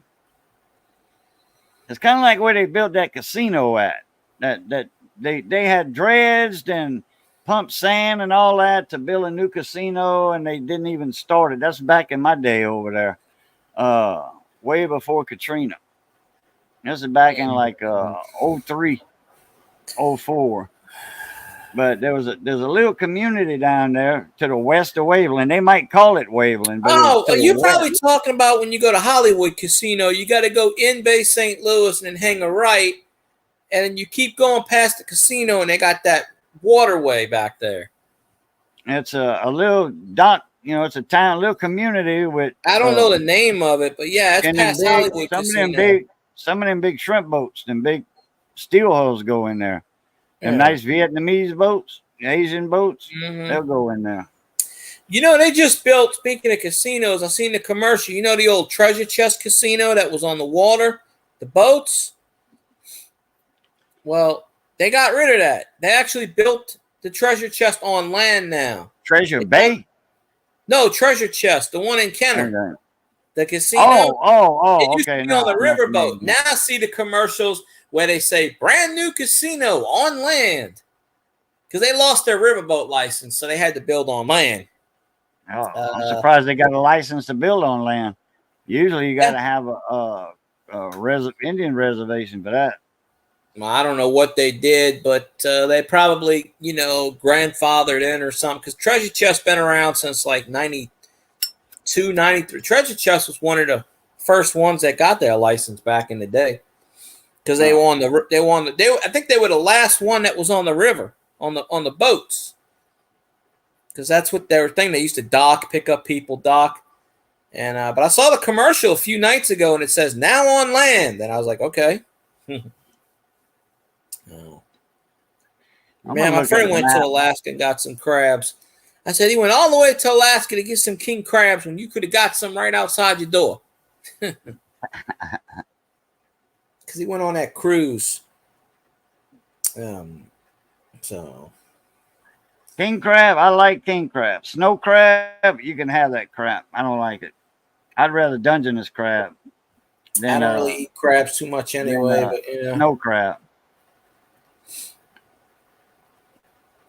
I'll eat crab meat, but. When the guys at work, he got to go on the fishing expedition up in Alaska. He came back with, I don't know, like 15 pounds of halibut, all kinds of stuff. Basically is a floating cabin out in one of the bays, and they were just fishing right off the dock. Yeah, you can. The guy I watch, Scotty Roberts, his wife's sister is married to somebody in the military, so they're out there in either Anchorage or Juneau or something like that. When she went to visit her sister, they went up there for a week. She came back with 50 pounds of salmon and all this other shit and chest and stuff like that. And they ate a lot of it, but then they had some kind of electrical storm up there in Minnesota, and power went out and they lost a shitload of fish. But I remember he was saying on a live stream last year that they got all this salmon and some other fish up there. And they were just like jumping in the boat. Yeah, I got a friend lives out here in Central. He loves to go deep sea fishing. When the flood hit, he lost all 3 of his freezers full of fish. Mm. I mean, he had Bayou Caddy. What was that? Bayou Caddy. That's where the Silver Slip is at. Oh, I did a video on it. Couple of well, you've seen that video. You've seen them shorts I did. One was called "Life's a Beach." I've done videos where I was standing right in the water. I walked the last time a few months ago. I walked all the way. It was the tide was so low. I walked all the way. I walked pretty far out there. I was a good half a mile out, and I was filming it. And I turned the camera and I say, "Look, you can't see me." I was out there on a sand barge, and I was like, "I hope the tide don't come because I'm screwed." But yeah, I filmed from the side of it. I didn't know what that bayou, what it was called, but yeah. That's Bayou Cali. That's right there. That's where the Silver Slipper is now. They used to have a bunch of shrimp boats and oyster boats go up in there. You see, Katrina took a lot of that out.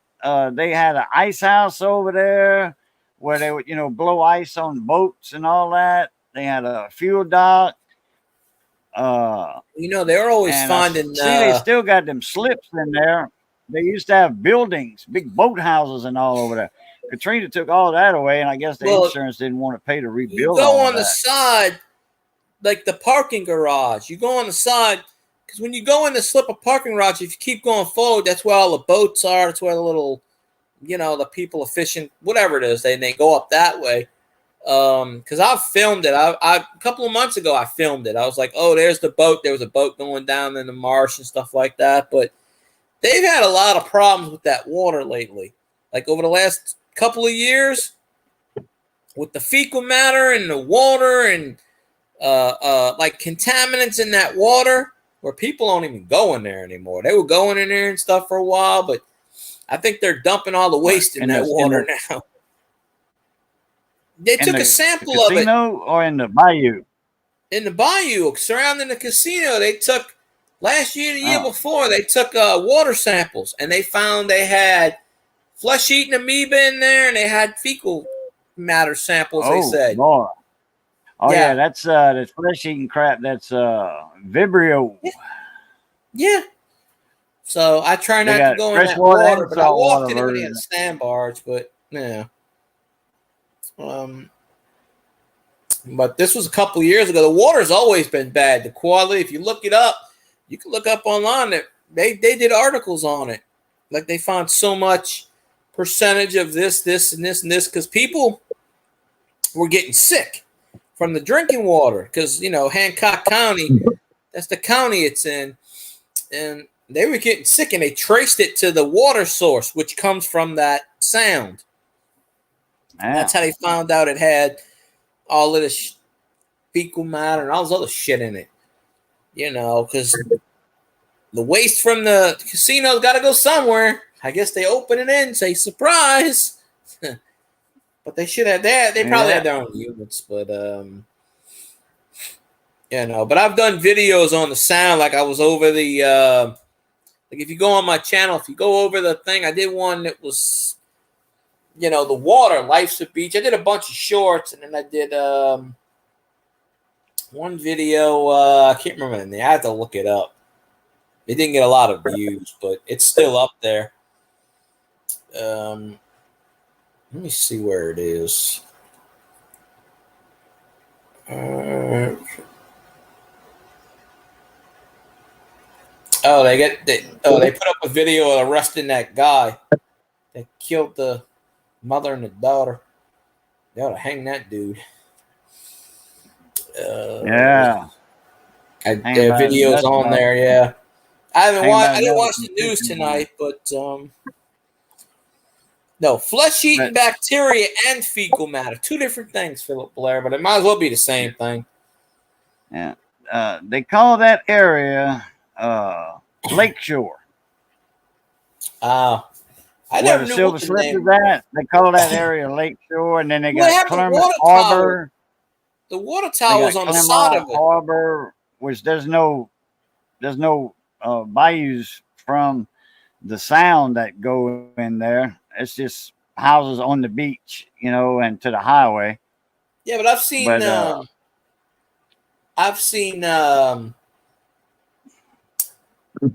boats going back and forth, like actual stream boats. I've seen a fishing boat once, or it looked like one. But let's see. Oh, they opened a water park over there, Buccaneer Bay.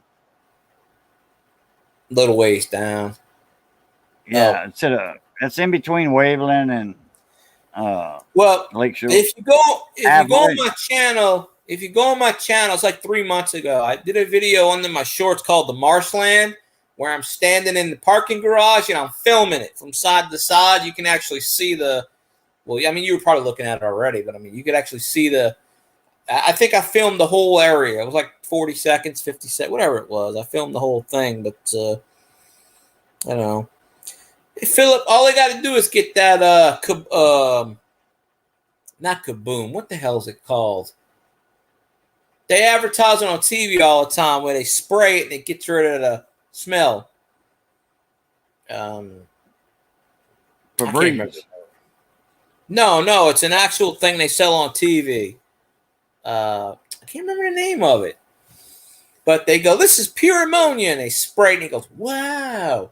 And it works on cats and dogs and whatever crap. And they say they use it in the chemical things to get rid of the odors where people can live in it. But, hey, I grew up living, well, not me, but my friend lived on the street, and they had the oil tanks with Murphy Oil, and they had the refinery on that side. And those 4 or 5 streets always tested for bad quality air, and people were getting sick and cancer and stuff. My friend grew up on that street, and there was nothing across the street. It was like a canal, and on the other side of the canal was the fence where they had the refinery, like the oil bins and stuff like that. And in Katrina, when that burst, all those oil things turned out. But it's not Murphy Oil anymore. It's not BP, but it's that other one with the green logo. I can't remember the name of it.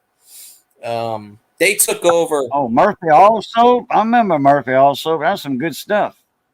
Yeah, it's some other oil company bought that refinery. It's green. I can't remember the name of it. If you look up Chalmette Refinery, and then they got one part of the refinery on the river, and the other part's further down as you get towards.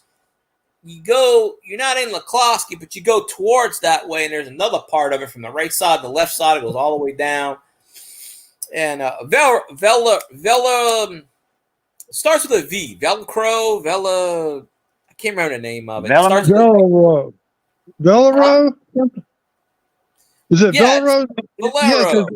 Yeah, Valero. That's it. They bought out Murphy. Oh, Oil. Valero. They got the oil We got a fields. Valero station here in town. Just one. Yeah, so they got. It's actually, well, part of it's in Chalmette. The other part's down there where you go to Violet.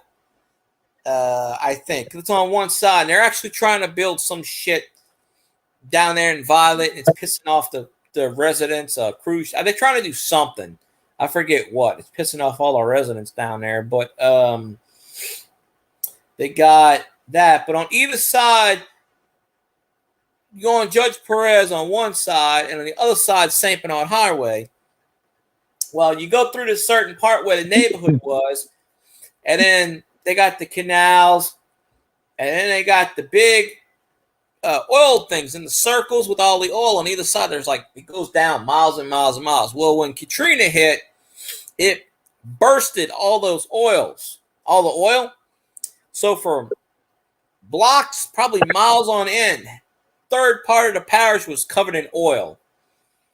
And my friend, his house was on that street.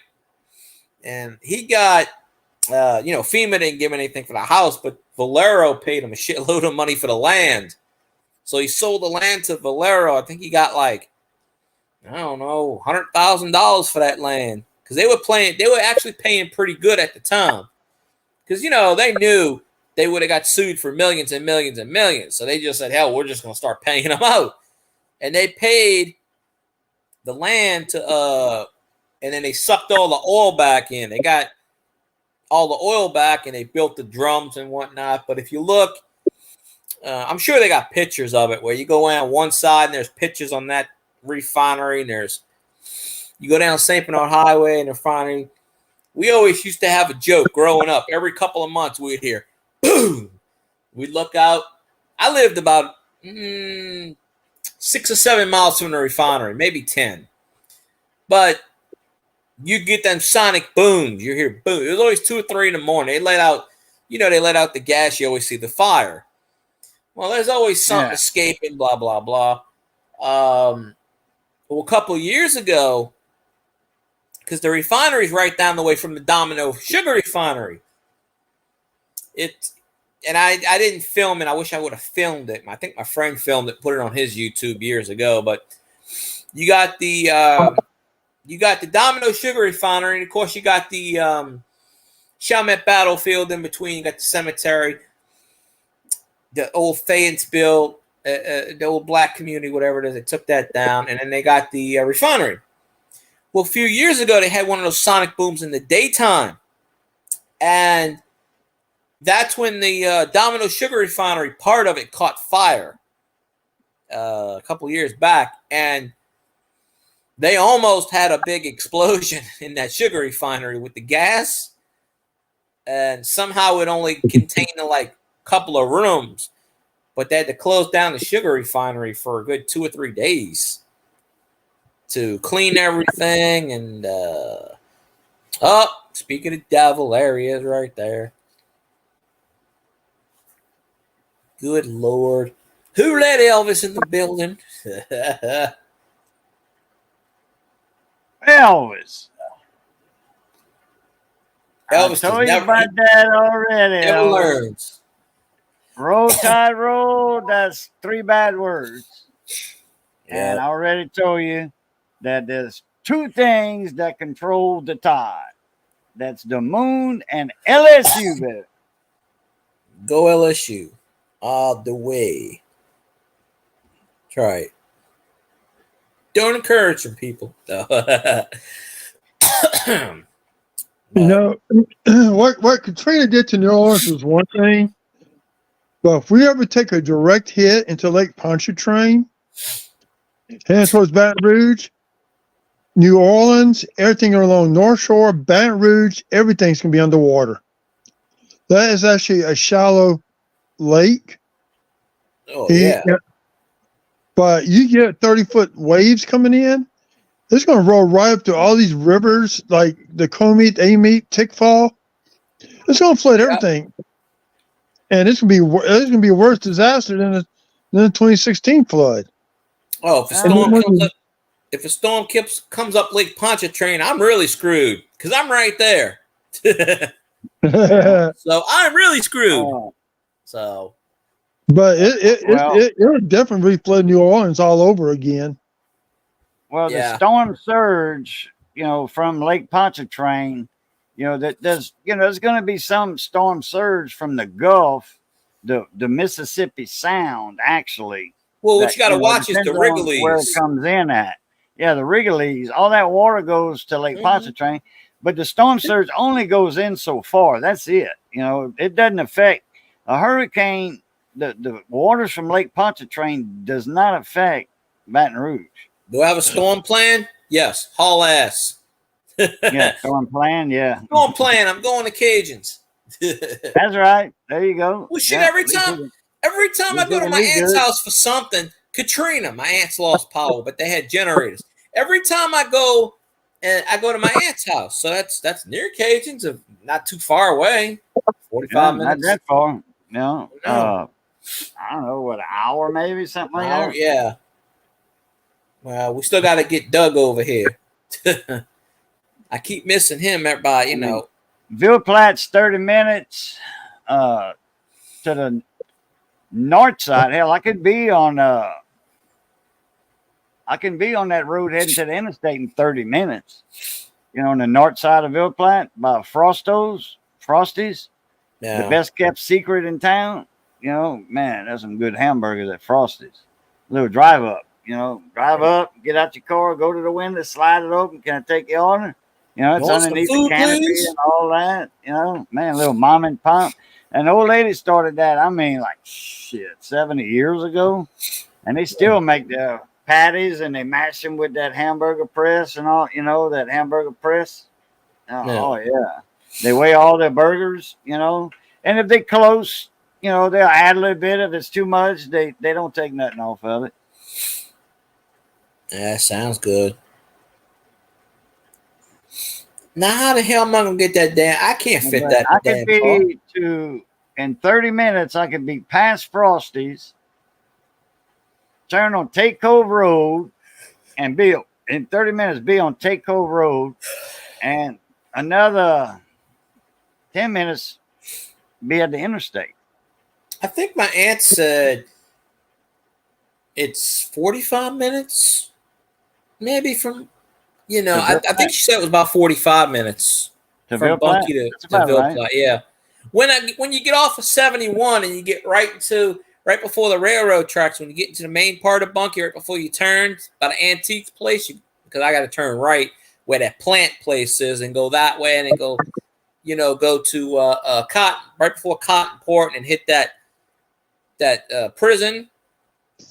But right before you get up all of that, it's got a sign that says Ville Platte with the arrow, and it's just something else pointing that way. So if I go that way, because one time my aunt was like, "Oh, I'll bring you to Ville Platte, and you can go over there. We could go eat," because she's like that. Hey, Quick Ranch, what's going on? But she's like that. She goes, "I'll bring you over there," and I'm like, "No, I don't want to impose you or nothing like that." I was like, Yeah, they got that little Frosto. She probably knows about Frosties, Yeah, everybody knows about Frosties around Maybe. there. I mean, she don't go to Ville Platte, but they had to go up on their prices because of the Hong Kong food. It used to be like $2 for a hamburger, well, they always go up. $1.75, $2. Now it's like $3.50 or something. They had to go up. And that's still pretty cheap for a hamburger. King. Still cheaper than Burger King and a lot better burger. $3.50 still pretty cheap for a cheeseburger. I tell you what, Money Maniacs loved it. He loved it. I got no vouchers. That's one of the best burgers I ever had. So y'all, I'm going to have to get off. So what's that? You gotta go. I don't have to get off, take meds, get my shower. It's getting kind of late here. I want to relax a little bit. Watch I'm laying something. down and relax. That's why I'm not on camera. But appreciate you popping up, Southern. Yeah, I got tomorrow's Sorry my about the long late day. link. I didn't know that he had. I didn't know he didn't send the links out. Well, you don't have my email. I don't have his email. I can't send it out. I was waiting for you to pop up. Yeah, and I didn't see the I was the like, well, I text hope saying Pigeon send all pops the in. links out. Nope. Haven't been in the store in a month and a half to eat TV dinners, Elvis. Nope. Haven't been eating TV dinners either. Oh. Yeah, I need to back on out. Tomorrow's my long day. Work half a day at the main job, and tomorrow night work at Domino's. Yeah. Dairy Queen. Yeah, Dairy Queen got good burgers. But Domino's owes me $1 million. This little place, you don't even walk in it. It's just a little drive-in. They call them drive-ins down here.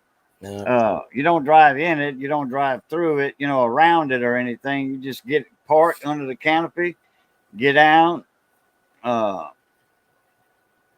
to the window. They slide it open. Can I take your order, please? You tell a little old lady in there, 95 years old. Yeah, give me a hamburger, fries, and Cokes. I'll take a beer, and I want a cheeseburger and some onion rings. Come on now. Yeah, they got some good onion rings.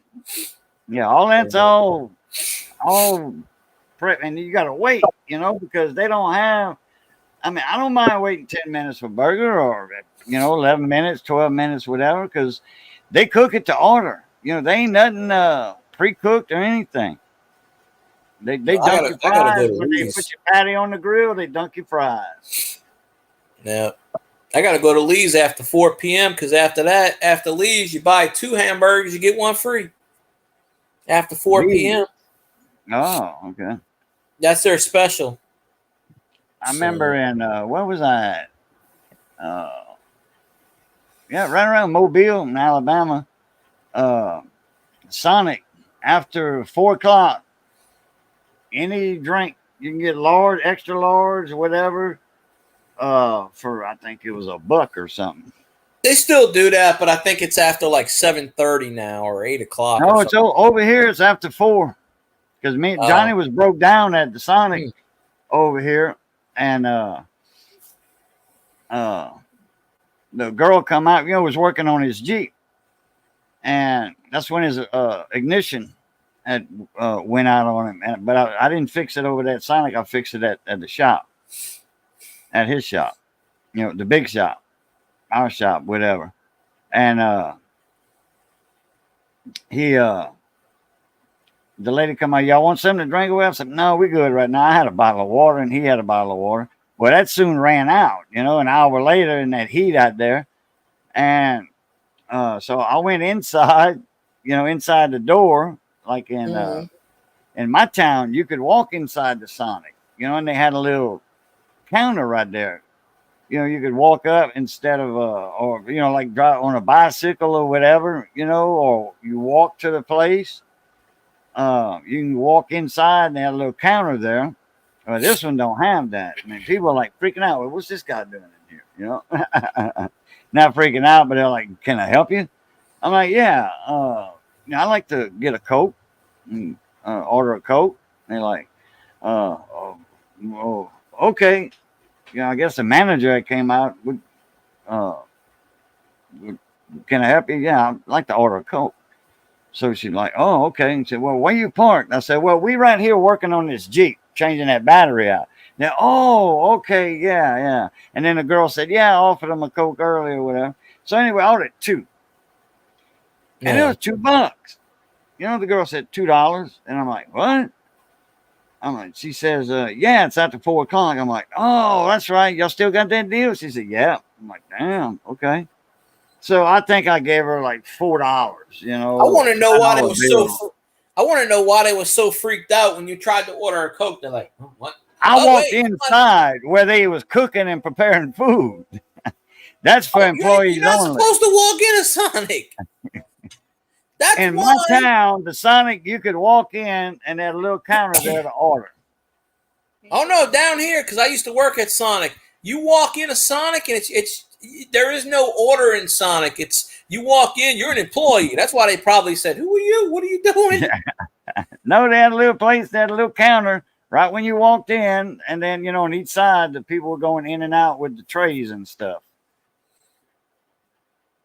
Well, yeah, they do that with what you call it, but yeah, the Sonics out here, you walk in, they got the grill right there.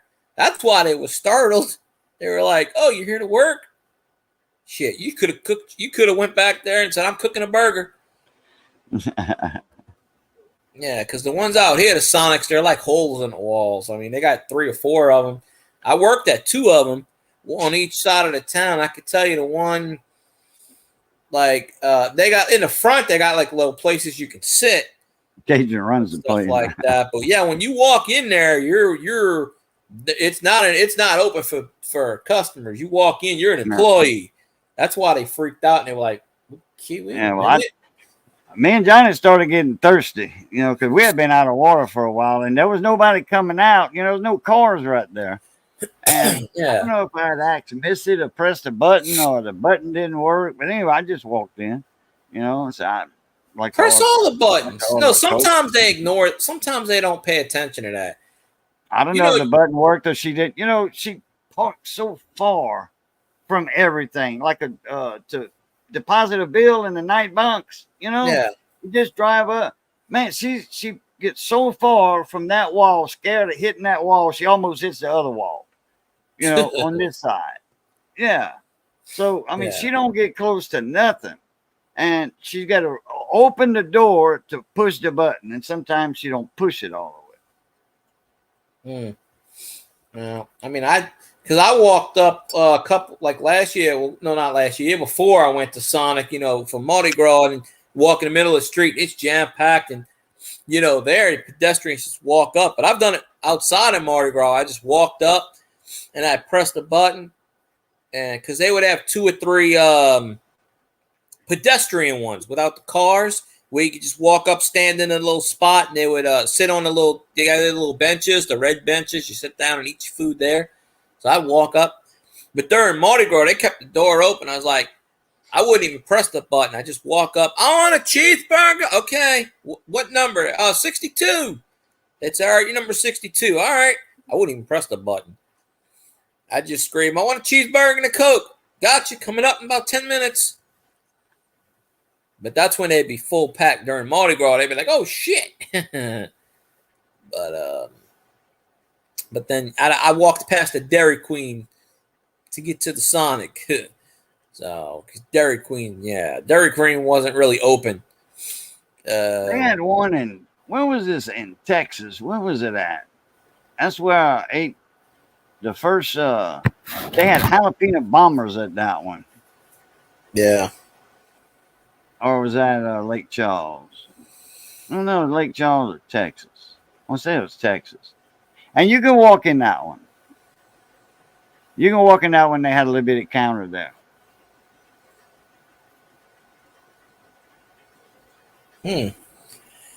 Any Sonic, I've worked at 2 of them in the past, and they've never had a place where, I mean, when you walk in, you're walking where the grill is and stuff. They never had it inside, but like outside, they have a few spots where you can sit down and eat. You press the button. That's not with the cars, and you could eat and everything. Oh, there's tables all along the Sonic over here. In fact, they got an extra spot on it. You know how you got the 2 rows when you drive in, you pull up, and then you go around the back and then pull up there? This one has a whole nother one like that you can park at and order. We have it's got 3 sets of lanes. Let you me got think. this set, and then you go around that set plus the other set on the other side. I'm trying to think how many Sonics we have. I don't know if there's one by the Eden Isles or not. They have a Sonic. I worked at 2 of them, so I could tell you there's one on the east side. There's one on the west side. There's another one not too far from here, like outside. There's one outside a residential neighborhood, like the residential neighborhood. Then there's the Sonic, and then the neighborhood continues. So there's a Sonic in a residential neighborhood out here, which is weird. There's also, I grew up where it was Domino's in a residential neighborhood. So that's 3. And then they have a Sonic right here by the old mall. So that's 4. And I think there's, and there's another, no, there is one more. So there's 5 Sonics that I know of out here within 20 miles. Of course, out here is a big town. So there's like 4 or 5 of them. And I worked at 2 of them. But, and they're pretty popular. You get the drinks, the slushies, I like the burgers. I like the onion rings too. So they're not too bad. Yeah, I like the corn dogs and they got a good breakfast omelet. The one over here, they make a good breakfast omelet. I've eaten hot dogs, the foot-long hot dog from them already. Not too bad. Oh yeah, Missy had got that one time. We never patronized the place much, Yeah. All right, man, I can count on in the past 12 years, I think we went there like 4 times. We don't eat. We don't go to fast food places that much. And when we do, it's going to be like a Sonic or they got a Dairy Queen here. And I like their chicken fried. We have Dairy Queen fingers. too. Chicken we fried got a Dairy Queen fingers. They got you get 4 steak fingers. Yeah. Some salad, I think, white gravy, and toast. Texas toast. Yeah, you get the basket. Yeah, and they got that white gravy, like I said, and it, man, and it's beef. It's not chicken. It's beef fingers, that's formed, like that. Anyway, it's chicken fried, deep fried steak, beef. I want to say Dairy Queen opened. Actually, it was supposed to open. And the land out here, it was vacant, but they had some kind of thing, some kind of rare bird habitated on this land when Dairy Queen started to plow it up and stuff. So that got delayed like 2 years. And then they found out, oh, well, it's not essential. So they moved all the nest or some crap. I don't know. And then they built the Dairy Queen. It was right where the Textron crane. Yeah, it was one of those. But it was where the Textron was. The Textron, they make all the military tanks and stuff. They got one out here. They got one in Biloxi. They got one. Well, what they did was they built on the side of that. They took the guard tower down from Textron. It's still a military place, but now they go to exit. You got to go out that way. But they built it. That was when I was at CVS. That's about. See, I left CVS about 10 years ago. Yeah, Dairy Queen's been out here about 10 years almost. And that was the first time I ate Dairy Queen. Yeah, they got some good burgers over there too. I hate when Dairy Queen, man. They had a big one in Abbeville, and that was. I would go there. I always complain when they gotta flip the damn they gotta flip it upside down. I said, stop doing that. Oh, that's their thing. They take the flurry, or their whatever they call it, and they flip it upside down to make sure it's hardened. Well, one time they did that and started leaking all over the place. Every time they do that, they hand it to you. Well, one time the girl did it, and she flipped it upside down, and guess what? It wasn't frozen. That's all I can tell you. And it went all over the side of the car. Oh, boy. I was not happy. Free food for a year. Yeah. Well, I tell you, my mom wasn't happy because she got it more than me. But that's $200 to clean all that up out of the inside of the car. Quick Ranch? What's up, Dave? Well, I'll start calling you Dave. Not much. I'm just winding down my night. I got you. Yeah. Yeah, it's always late already. But what time is it there? 15 to 12? Or 10 to 12? 10 to 1. Huh? It's almost 1 a.m. Oh, you're an hour ahead of us. You right there on the line.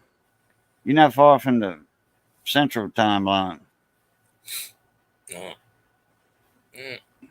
Oh, hell.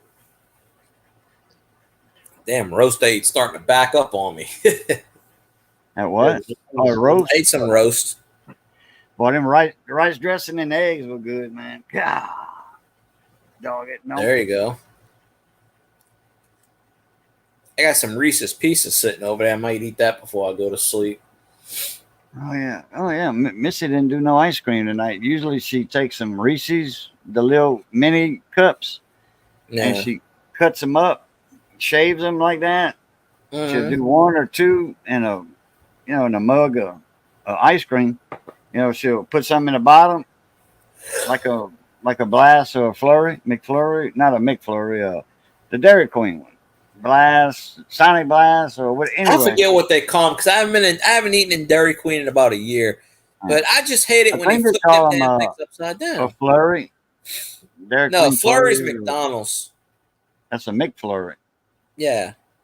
Okay. Either way, they call it a Blizzard Blast. She shaves that and she keeps them in the ice box so they're hard. She shaves them with a knife and then she put some at the bottom, some in the middle, some on the top. Oh yeah. Go to town on that ice cream. The Neapolitan. Yeah. I like strawberry.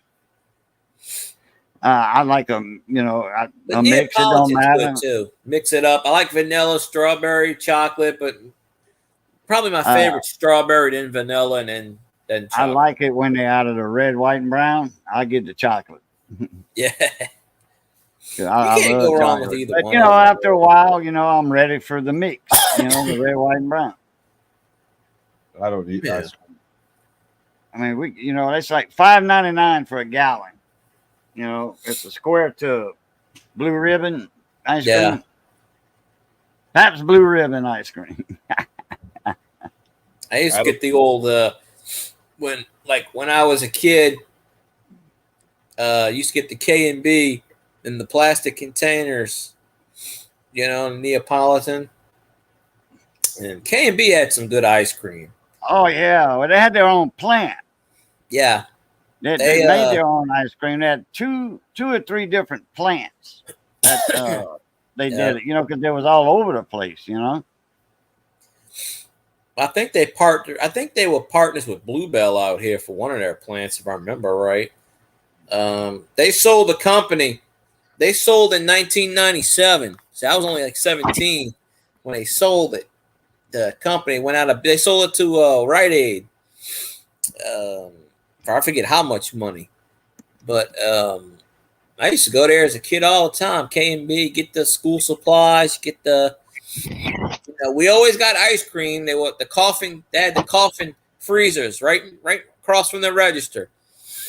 Oh yeah. Go up in there and get your, yep. I get the I get the all kinds of stuff, but well, I'm starting to get like lactose intolerant, so anything with dairy is starting to like. I drank those Starbucks earlier. My stomach's bothering me, but I like Starbucks. I kind of cancel it out, but yeah, I think I'm like lactose intolerant now because anytime I eat any dairy products, my stomach bothers the hell out of me.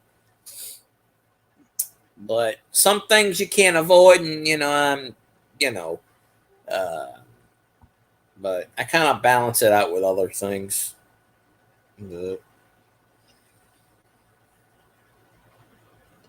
I haven't eaten ice cream in a while. Mainly because I can't walk to the store. Well, I guess I could walk across the highway right there to the store, but I don't want to. I haven't had ice cream since 2020. Oh, I've eaten ice cream before then. Yeah. Probably about a year or so. I'm trying to give up a lot of dairy. I leave it alone. Joe Biden likes it too much, so let him have it all. He likes all that stuff. I was trying to get you on Scotty's stream the other night. We were talking, we talk sometimes politics and this and that. And like last night we were talking, we were just goofing around. And he's like, oh, I don't want to get too serious. And we brought up Biden and we talked about that for about a half an hour, 45 minutes. Lemonade. And like tomorrow night, Fridays are usually ghost nights on his channel. So I told him, I said, let's do ghost nights. And he's like, okay, we'll do ghost, blah, blah, blah. But if you go on his channel, he's done a lot of, he kind of mixes it up. He does religion, he does politics, he does super normal, paranormal, ghost, kind of mixes it up. But we were on his panel. He's got this guy on here, Professor Bauer. He's got his own YouTube channel, and I call him like the filibuster king. And he'll sit there and he'll talk about shit, and I'm just like, what the hell are you talking about? But because we were talking about AI and stuff like that, and then we got in, we get into certain things. But you probably fit in on Scotty's stream, because. I mean, shit, we got Elvis in there, but Elvis just goes up in there and just does normal stuff. But, yeah, we chant who dat, Elvis, in here. It's who dat. Who dat. WHODAT. Who dat. Or as what we did with Lady Spitfire in Cajun stream, I was like, fuck the Falcons. She didn't say anything back. Well, I said F the Falcons. I refrained from using that word in the stream. But, But sure, 100 likes and Elvis twerks. All right. That's the general routine there. But somebody was streaming something and they were like, oh, I'm here with Elvis. And I'm like, that can't be. Some channel I follow, and I don't know. I don't remember who it was. Might have been a coin person, it might have not been.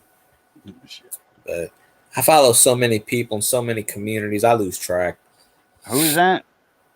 Some channel that I'm subscribed to did a video, and they said they did a live stream or a video, and the title was, I'm hanging here with Elvis. And I said, okay, well, that's interesting. I don't remember who. I'd have to look it up. It was like a day or two ago. But, yeah.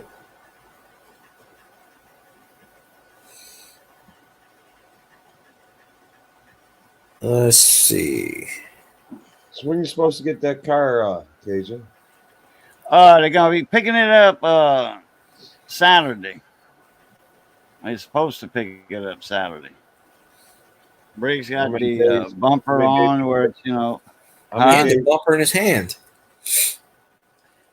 How many days after they pick it up before you see it? They sent on the pickup on the 15th, delivery on the I think on the 18th. Yeah. So I guess they, when they drop, them boys don't mess around. I guess it's a team drivers, and they don't mess around. So he's YouTube legend. Went in that convenience store. Went in the convenience store. Hi, I'm Mr. Asshole. Mr. Asshole here. We're like, what in the hell? Yeah, going in the store. But he knows the cashier. You know, I'm Mr. Asshole. And somebody in there, Briggs must have knew him, I guess, because, man, somebody else, that big old boy, man, that was a big old guy there. And then, you know, he'll hit Briggs and knock him flat on the floor or anybody. I got to get him on my panel one of these days. Who, Briggs? Yeah. Yeah. I'll change his title. I'll change it to Mr. Asshole.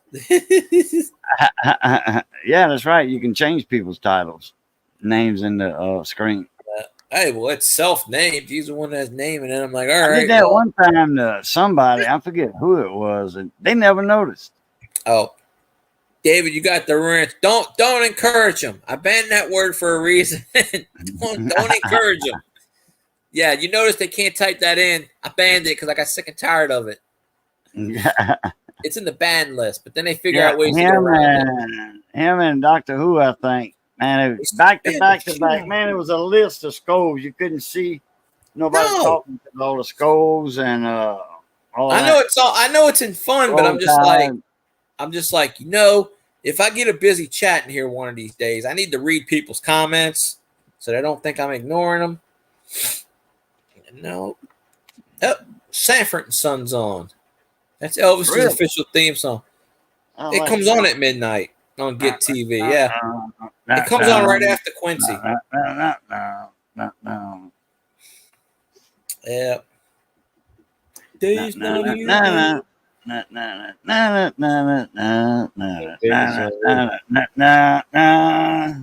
you're right at it. It's right at the middle. It's right at the opening sequence where he's like, well, where am I going? What? I'm looking around. I don't see anybody. Oh, this one's got a special guest star. Okay. Who? Lena Horne. Oh, I saw that one 2 times. Yeah. Yeah, he says he's over at the studio. It's going to open up. He's going to be at the studio, NBC studio. Yep. It's a picture of Johnny Carson. Huh. I think. Yeah, it's the studio. Okay. Let's see a picture of Johnny Carson. Yeah. Well, Sanford and Son was on NBC. So. Then he goes in her dressing room. Yeah, goes in her dressing room. They must have been lazy that week. They said, we'll just film it on the NBC lot today. We're bored. Then he gets home and he tells Lamont and all his buddies, Lena Horne's coming. Then he bets them, I forget how much, $20 a piece. Then he shows Lamont, he said, look, I got some of Flip Wilson's oil on my handkerchief. That's what they're showing right there. Flip Wilson, Johnny Carson, the stars and everything. Yeah. Got some of Flip Wilson's oil. I got her on mute though, but yeah. Well, you can kind of date it when it, you know. Oh yeah, Flip Wilson. Mom had an album of him, his comedy album, and that was back in the '60s. Well, Sanford and Son was in the '60s too, late '60s, early '60s, '70s. No, it wasn't in the '60s. I think it went from 72 to 77, 72, 78, maybe somewhere around there. Really? That? Yeah. I thought it was before 72. Sanford and Son was based on Steptoe and Son from the UK. That was in the '60s. Okay. Oh, that's where he's on. That's where he's. Okay, there's Lena Horne's thing. Yeah, I'm pretty sure it ran for 5 seasons, I think. Maybe 6. Let me look it up. Ah, damn it. That's what I'm doing. Okay, well, you can look it up because my Google's messing up. It was only on for 5 or 6. You know, Red Fox wanted a shitload of money, and NBC said, nah, we ain't give me that. That's why the show ended, pretty much.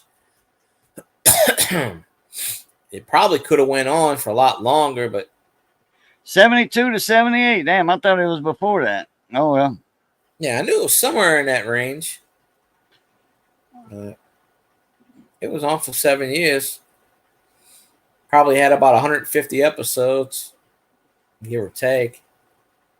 They had Sanford and Son, then they had Sanford and Sanford, Sanford, and Grady was a spinoff, and then Sanford Arms was another one. You remember they had the Sanford Arms toward the end of the series. And 77, 76 to 78, No. they had Sanford Arms. They bought it for extra income. There's Lena Well, Horne. And she walks in on it. What are you doing in my dressing room? He's like, I'm having a heart attack. I'm having a heart attack. Yeah. This is Right the big now, one, having a heart Elizabeth. attack. I did that to my coworker today. Her name's Elizabeth. I said, this is the big, and she had no idea what I was talking about. I walked up to her. This is the big one, Elizabeth. I'm coming to join you. And she goes, what are you doing? And I said, you ever watch Sanford and Son? She goes, no. Hold on a second. But everybody around me knew what I was doing. Yeah, little Lane Lamont. She gonna say, I don't know. I'm gonna tell Lamont, he's not lame, is he? Yeah, lame, little lame Lamont. Oh boy. Nah. I don't think I've seen this one though, but yeah, they play 2 episodes of Quentin and 2 episodes of Sanford and Son. During the daytime, they play 5 episodes of Walker, Texas Ranger from noon to 5 p.m. And then they play Mike Hammer. And then, Hammer Time. They play all the old shows. It's Get TV, Great Entertainment Television. I pick it up with my antenna. Grit used to do a bunch of old westerns a while back. Grit is a Western channel. Okay, well, that's what I'm talking about. Yeah, I picked that up too. I pick it up on 2 different. Well, you're not talking about Sanford and Son on Grit, though, are you? No. Okay. Oh, okay. No, this is called Get, G-E-T. Great Entertainment Television. I thought you meant Grit. Oh. No, Grit is a cowboy. Grit is a Western channel. Oh, Westerns, yeah. Yeah, that's how I watch. Oh, Johnny and old Uncle Charlie Thibodeau. Everybody call him Uncle Charlie. Charlie Thibodeau. Johnny would go take care of the old man. Well, the old man kind of got used to Johnny going around and, working on an outboard for him. And it was like, and then the old man would cook, and then, he was by himself. And this little crackhead girl would come around sometimes, and he noticed stuff going missing, so he got rid of that. And she was kind of like taking care of him. She was stealing him blind. He always had his wallet on him, so, he never got no money, just stealing stuff to sell to get some crack. And anyway,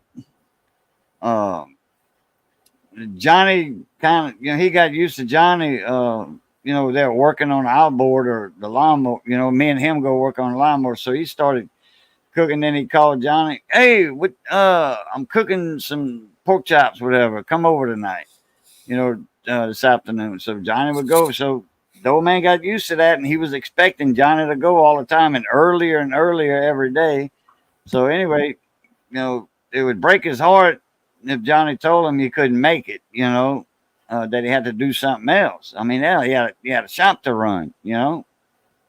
And then the old man died, and the old man, boy, he was getting excited. He was getting better and better, and he wanted to go fishing, because, the boat was running and all that real good. So, and they used to go fishing all the time together in the boat. They used to go to Mermentau. So we was all supposed to go fishing one day, and all of a sudden, the old man, they found him dead in his house. Guess he was taking a piss and fell and hit his head on the tub or had a heart attack. Never did find out. That's crazy, yeah. His son went over there and found him. Lena Horne died in 2010. So this episode was probably, I don't know. Let's see. Use filmography. Let's see. It'll tell me right now. Well, I had the IMDb up a while ago. I could have told you which. No. What it made? Television. 73. Okay, that was in a January 12th, 1973 is when it aired. That's when it aired. Okay, so they Well, that's what it's got here, so yeah, when it aired, yeah. oh, she was on What's My Line twice. So it was probably made if it was 73, it was probably depend on what month. First year, 72, yeah. Yeah, so it's probably made in 72 and then She aired was on in a bunch of 73. NBC shows. Because they do a whole season, they'll make a whole season in like 2 months, you know, or a month and a half, 2 months. They'll make a whole season of shows, and I think they're like 30 episodes in a season. She was on Sesame Street too in 73. She was on the Cosby Show and In a Different World. She's everywhere. She was on the Ed Sullivan Show in 57. And a few other ones. Mama's baby's Papa's maybe. Yeah. Big money grip. Get out of that one. Let's see. Let me grab my thingamajig over there so I can get some Reese's Pieces. Ugh. Up. Damn it. Ironside commercial. Come here. Stuck on there pretty good.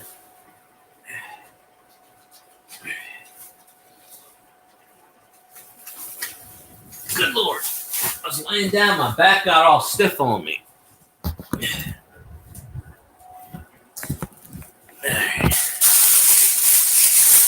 Where's my Reese's Pieces? Maybe that'll make my stomach stop bothering me.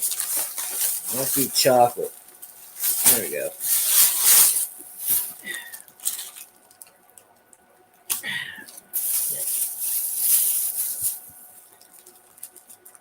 Yeah, man.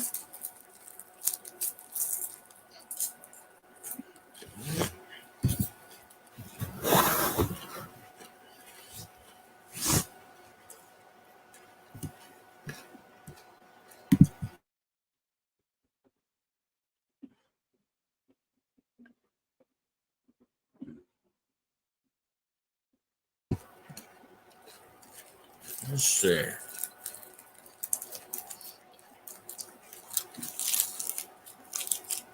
Oh yeah, he met Lena Horne. He met Della Reese.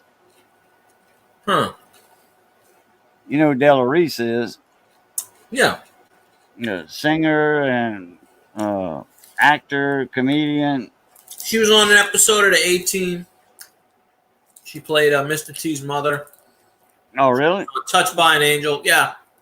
Oh, yeah. Touched by an Angel. Her and Roma Downey. Yeah. Yep. They were the two main stars. Yeah, I think she passed away a few years ago. And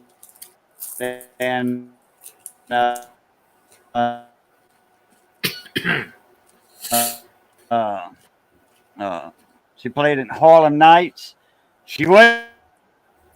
Yeah.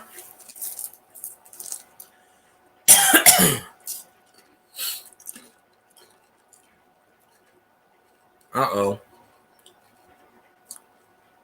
Am I still here? Yeah, you're still here, but you broke up a little bit. Oh. Because my internet's fine. On my side, you froze up. Oh, really? I don't know. Well, you were breaking up. Oh. Anyway. See, it was the opposite for me. You were breaking. I don't know. I'm looking at my internet thing. It's fine, but I don't know. You were saying Della Reese, and you said something. You said she died? Yeah. I don't know. The modem's right here, so. You said Della Reese had passed away? I think so.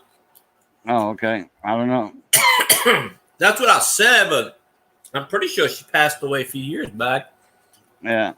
There was 15 episodes. The first So what? the first season for Sanford and Son, there were 15 episodes. Let me see season 2, because that was, the start. Season 2, there were 24. Well, they usually do it that way. And then The first season and the last season are less. Well, let me see. Red Fox was still doing his comedy tour during the series. No. 25 on their last season. Huh. I'm pretty sure they ended that show because he wanted too much money. Which, Yeah, I think so. Yep, because they were going to renew it for another couple of years. Red Fox spent and gave away so much money that he was bankrupt. And ironically, he had that show that Cult 45 was talking about. Cult 49, not 49ers was talking about. Cult 45. Yeah. Every time I think of Cult 49ers, I think Cult 45. The beverage. Yeah. And that's his name, Cult 45. Yeah, but Red Fox had that show with Della Reese, that night show where that was the comeback show, and that's when Red Fox died on the set of a heart attack. I think it was. But he mentioned that show. It was like Royal Night or Royal Family something. I don't know. Royal Family, the Royal Family, something like that. Yeah, but it was Red Fox and Della Reese. And it was on CBS, and that was his comeback show. Yeah.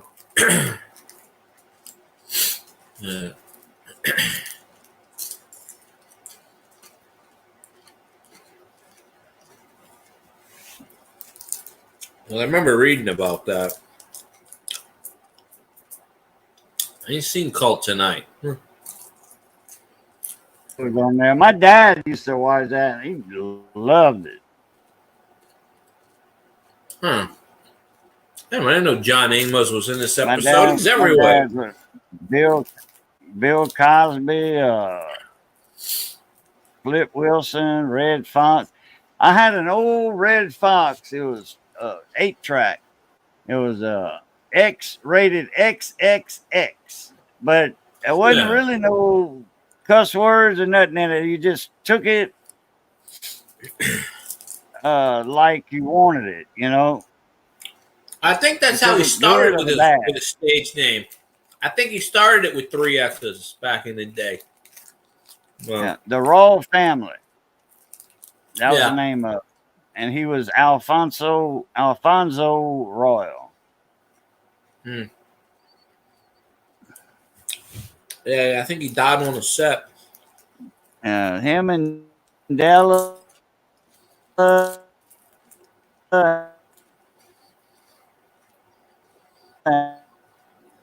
and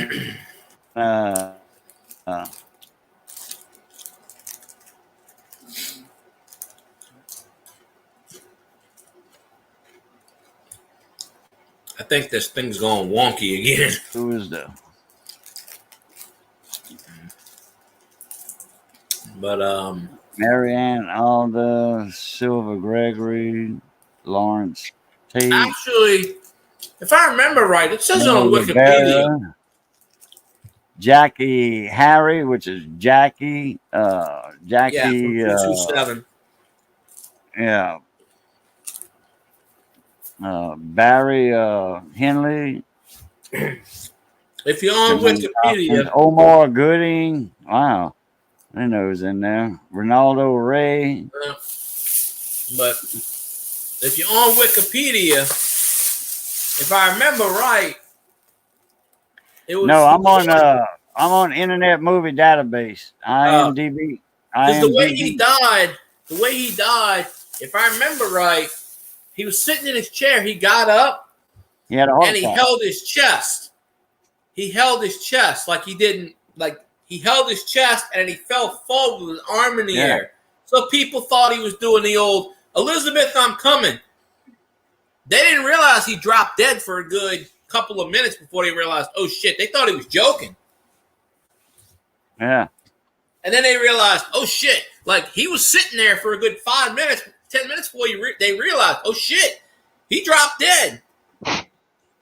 They were just like walking and laughing past him. He's on the ground. So, and then by the time they actually figured it out that he dropped dead, they did CPR and they were like, nope, too far gone. So, you know, that cruel irony, he dropped dead of a heart attack, and that was what he was known for, faking a heart attack. 7 that completed 7 episodes. That was on their 8th one. Whatever. And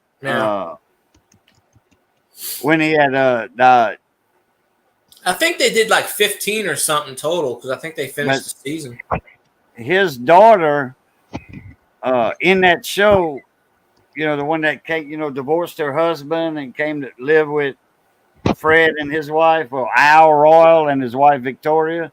Yeah. Well, Royal, okay, you get it, Royal, Victoria, like Queen Victoria, and then Elizabeth. The daughter was named Elizabeth, you know, just like his wife and Sanford and Son. But, you know, Queen Elizabeth, Queen Victoria, so it was all Royal. Al Royal was the, you know, their name there in the show. So, yeah, kind of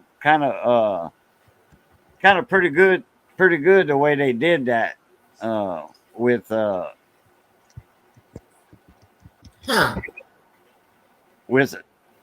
you know, the Royal. She walks in the house. It's at the part where Lena Horne walks in the house and he's having another heart attack. Yeah. Yeah, Lamont has one too. I'm coming to join you, Mom, with a mustache. Or was that Della Reese? One of them. I don't know. Oh, you had that 8-track too, David. Yeah. Red Fox, they had I have 8 tracks, but I don't have that one. What has 500 legs and a cherry.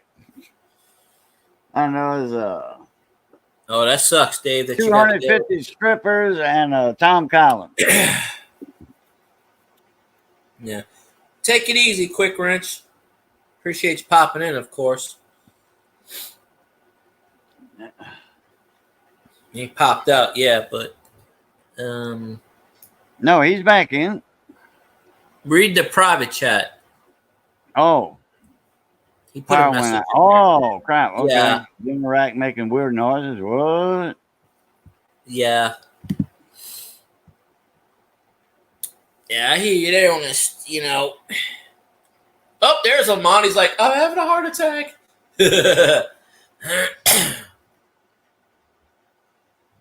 Oh, he typed it in the regular chat. Okay. I didn't know if he wanted me to read that because he put it in the private chat. That's why I didn't read it. I was just like, oh, okay. But then he put it in the regular chat. I remember a few of them jokes that was on that tape, that 8-track. He was talking about how his uncle or something was trying to catch a gopher with his crutch. You know, there was pork coming up, and he was trying to catch a gopher with his crutch. And then Smog, he said, and I always thought he was talking about Long Beach, Mississippi, but he was talking about Long Beach, California. Oh, yeah. He said, you know, if there wouldn't be no smog, hell, I can see Long Beach from here. And then the airplane, like, how high is that going to be? And then they used that joke from that 8-track on when they flew to St. Louis. They were on a plane like, how high. That was from that 8-track. They used it in the series because that 8-track came out before Sanford and Son came out. Well, yeah, that's how he, you know. I remember quite a few of them jokes. Well, that's something you can remember some things and some things you can't. It's weird. That total recall of your memory. It's like boom. Yeah. I remember stuff. I remember stuff like Fried my egg brain nothing, for but, real.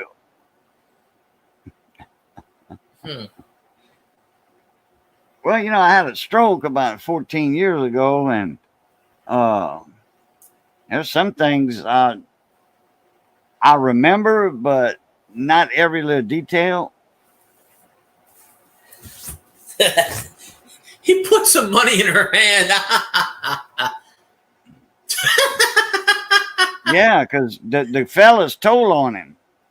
They said, well, Leroy or Bubba said that, yeah, Fred bet us $20 that he could get you to come over here to his house.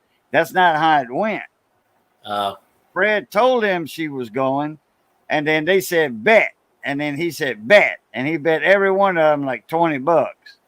So he gave all the money from the guys to her. And then everybody's like, wait, Miss Horn, wait. They're running out the door, you know, because she gave him a big old kiss and a hug. And everybody's running out, you know, they had their money in the hand. And that's what I just saw. I have it on mute, so I don't have the caption on this thing, but yeah, I got it on mute. It'll come up again because they usually replay it every so often. All right, you can watch it on Prime or just about anywhere. YouTube.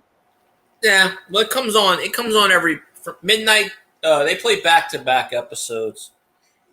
Did I ask you about that movie? If you've seen it or not, Roadhouse 2024. You asked me about it, but I haven't seen it. Okay. They got some Louisiana bars in there. Yeah, I remember you told me all the musicians. Yeah, all the musicians, yeah. Tommy McLean is right there from by where your aunt lived there, Cottonport. Yeah. I've only seen 2 movies this year. Ain't but a couple miles from Bunkett. Yeah, I went to Cottonport. Right after Katrina, I had to get my tooth pulled from that dentist. And that dentist just retired last year, I think my aunt told me.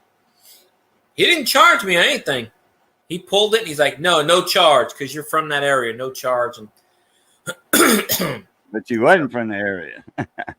No, not from the area up there. My aunt was like, oh, they're visiting from so-and-so, this and that. And afterwards, my aunt went to pay, and he's in the, I don't remember the doctor's name. He's like, no charge. I'm not going to charge y'all. And my aunt was like, well, he had some kind of donation fund for the kids. My aunt's like, well, look, let me give you this for the kids. And then he was like, okay, if you want to donate, it was some kind of, not St. Jude's, but it was one of those things he had set up. Must be this March of Dimes or something. Probably. So my aunt's like, well, here, I'll just put whatever in the thing. I don't know. He had something. It was something set up. He used to do a bunch of free things for kids, like free dentistry and stuff. Okay. Because out that way, there's a lot of people that can't afford, stuff. So it was something. I don't remember what it was. It was something like that. Yeah, because Cottonport, man, that's way out in the boonies. Not way out. Well, like it used to be. It was way out in the boonies. You had to go inside the road in that little bayou, Greens Bayou, right there on that side of the road, and catch you a catfish or something to eat. Well, I passed by the last time I went up there because we had to go the back way. You go past the Ace Hardware. And then they got the Cottonport Bank. And then they got whatever. We turn that way. And there's you go down there's railroad tracks or something. Like the back way going back.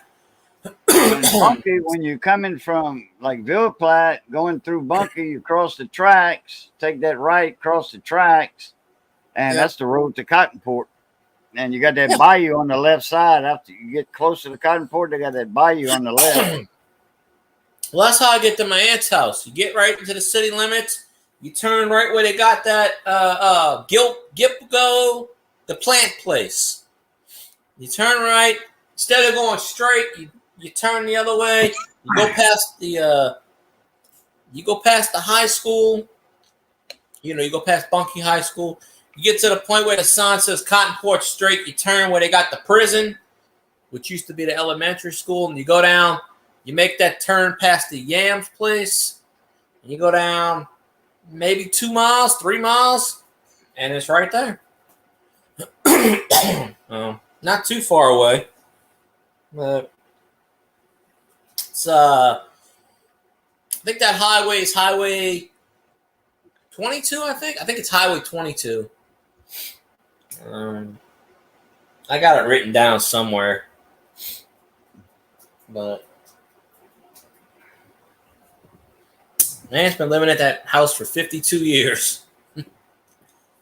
Because before that, she had a little apartment in Mansur. No.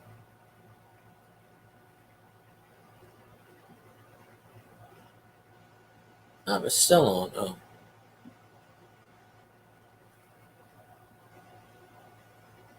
He's like, I'm gonna die now.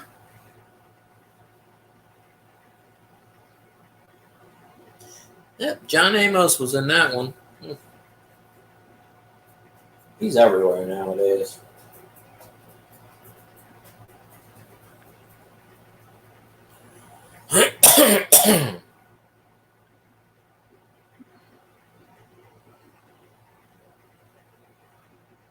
And then the second one pops up.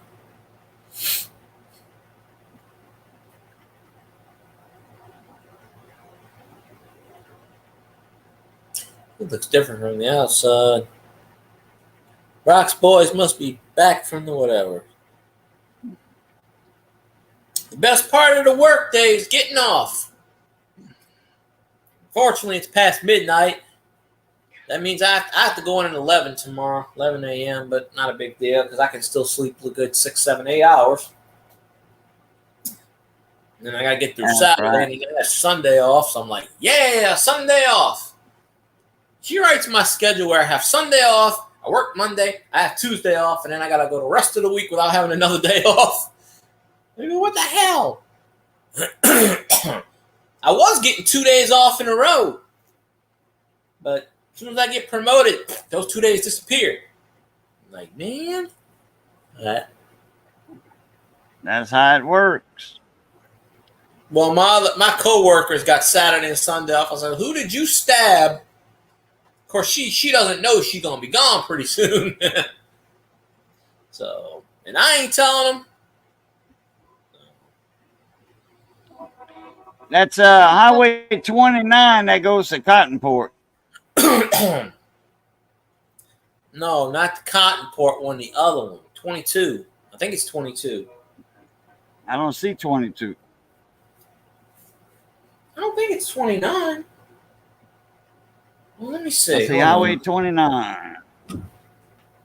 That's the one that comes from Bunkit. Well, maybe it's 29.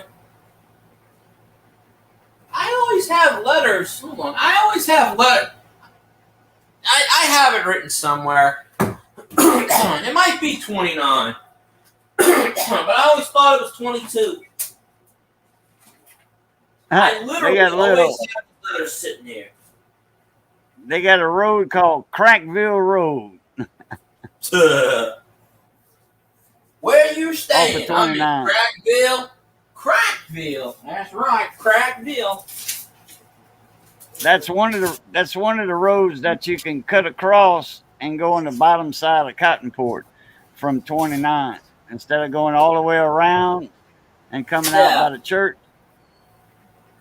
You can take that right and cut across all the fields and stuff, and that ends up to 362 on the bottom side of Cottonport. Huh. Or you can go down Godo Road, leave Bunkie and go to take 29 to Godo Road and Evergreen. It probably is 29. I swear. It is. I'm looking at the map. I swear, I always have this paper right in front of me with the address on it, but the one time I want to see it, I can't find it. Wait, here it is. No, that's not it. No, I don't throw away anything, really. I keep a lot of shit. That's my one downfall. I don't throw away shit at the time when I'm supposed to. But I saw it the other day.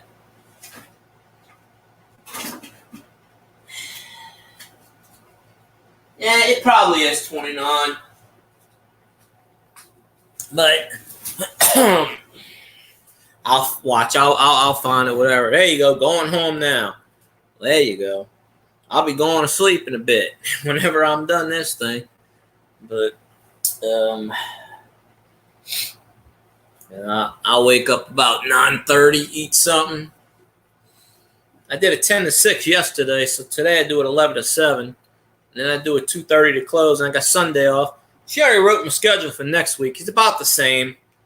I hope she keeps it that way because it's perfect. But, my boss fires my 2 managers, then, things might be a little bit different. Might be closing more. That's why I'm training.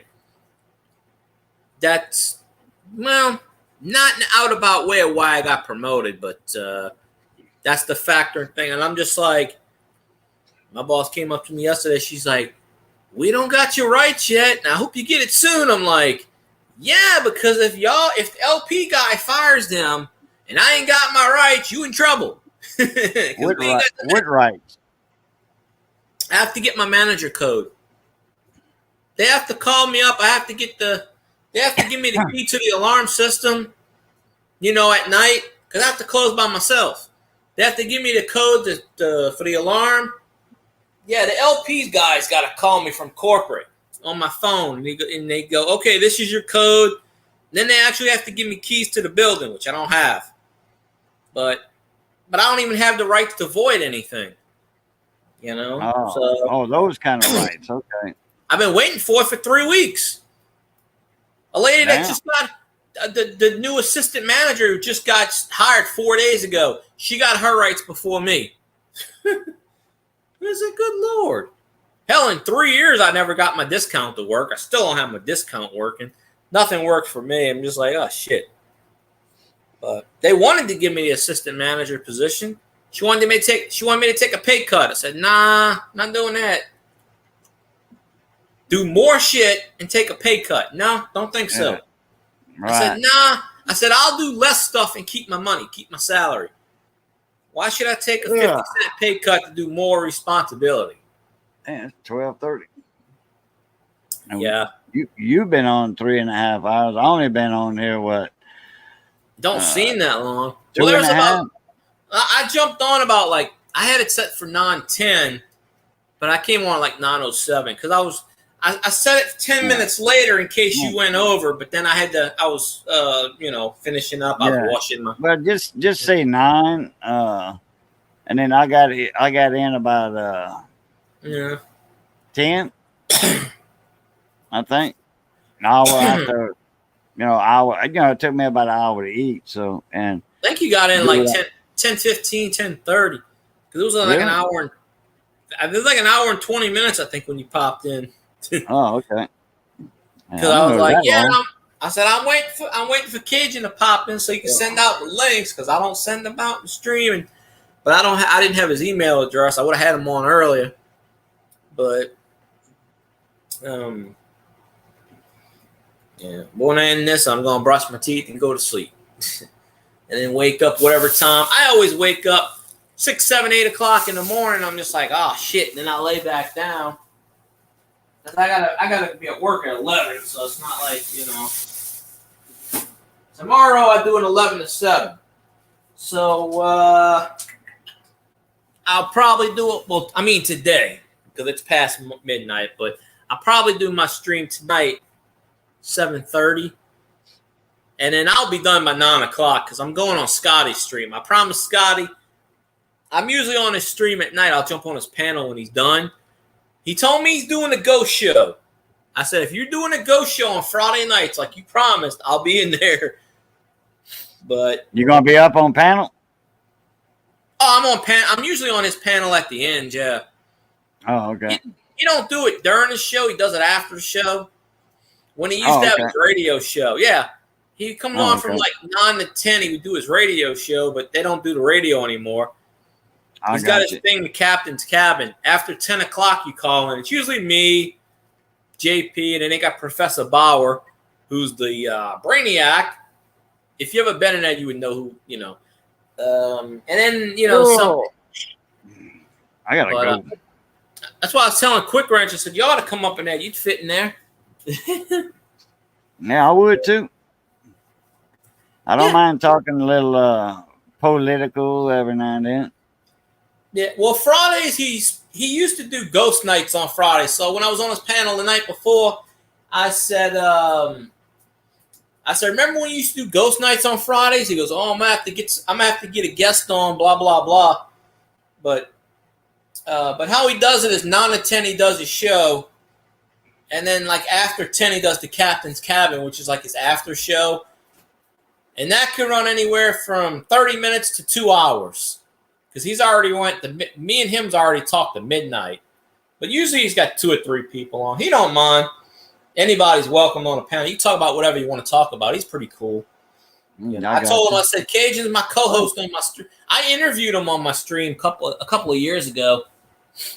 But he does paranormal and does tarot and stuff. Does, you know, all that stuff. Damn, yeah, that'd work. I like that stuff. Yeah, he's only got he was at 1,200 subscribers for the longest time, and then one day he got like 800 subscribers out of the blue, like all of a sudden, boom. So he's at like almost 2,100. I said, you beat me. But he gets about 15, 20 people in his chat every night. Well, he used to do Monday through Friday. He does Monday, Wednesday, and Friday. He does a show with this lady sometimes on Tuesdays, and then he does Sunday morning, which isn't really a show. He's just, you know, sometimes his kids are up there. And if we're lucky, his hot wife gets on there. But, you know, she don't like being on YouTube, so that's slim or none. His wife? You said his wife? Yeah. Okay. His wife's my age, 44. Scotty's like 62, 63. Oh, I thought Scotty was younger than that. No. He's like 60, 62, I think. Okay. Yeah, but he'll be on at 9 o'clock tomorrow. So, tonight, because I keep saying tomorrow, Friday night. Right. I know what you meant. So I'll get home at like 7. I'll start my stream at like 7:30, do about an hour and a half, and then But I see you're yawning, so I'm figuring it's time to end it then. Yeah, I'm out of here. I got to run. All right, buddy. Yeah. Appreciate you having me up. Anytime. And Brock's Ballers, catch y'all later. David, catch you later, buddy. Cajun, catch you later. Quick Wrench. All right, everybody. Y'all take it easy. All right, as always, love, peace, and crackling grease. Catch y'all later. All right, Pluto. Have a good night. Alrighty, folks. Well, since Cajun's gone, we're going to end the stream because I'm getting a bit tired myself. So I appreciate y'all popping in, listening to my ramblings and my nonsense. So we will have a live stream tonight since it's past midnight, probably about 7:30. We'll go from like 7:30 to 9. 9 o'clock hits, I'm going on Scotty Roberts' channel, listening to his ghost stuff like I usually do on Friday nights. 9 to 10, and then after 10 o'clock, he does his captain's cabin. I usually jump on his panel and just talk about whatever. You know, we try to stay on topic, but sometimes it morphs into politics. Sometimes it's ghost. He might have a guest on his. He told me he was going to do a ghost because Friday nights are ghost nights, generally. So if you don't have Scotty Roberts, you just type in Scotty Roberts, SCOTTYROBERTS. You'll see Intrepid Radio, Odyssey Radio, which is what he used to stream on. You'll see him on there. Got gray hair, got a mustache and a beard. We just hang out, bullshit, and pretty much just get, you've already seen some people in here, like you've seen Carly Sagan. That's where I met her from. You seen Roger Rabbit? That's her husband. Steph comes from there. Elderberry. Miss Barbie D used to come on here. That's where she comes from. But I haven't seen her in my chat in a while. But and then you know, a few other ones pop in, but so that's where I'm gonna be after I end my stream tonight. Is Scotty Roberts. You know, hopefully he's got somebody good on there. I'll bring as many people as I can in there. You know, but anyways, my name is Sucker. So I'll see y'all tonight about 7:30ish or so.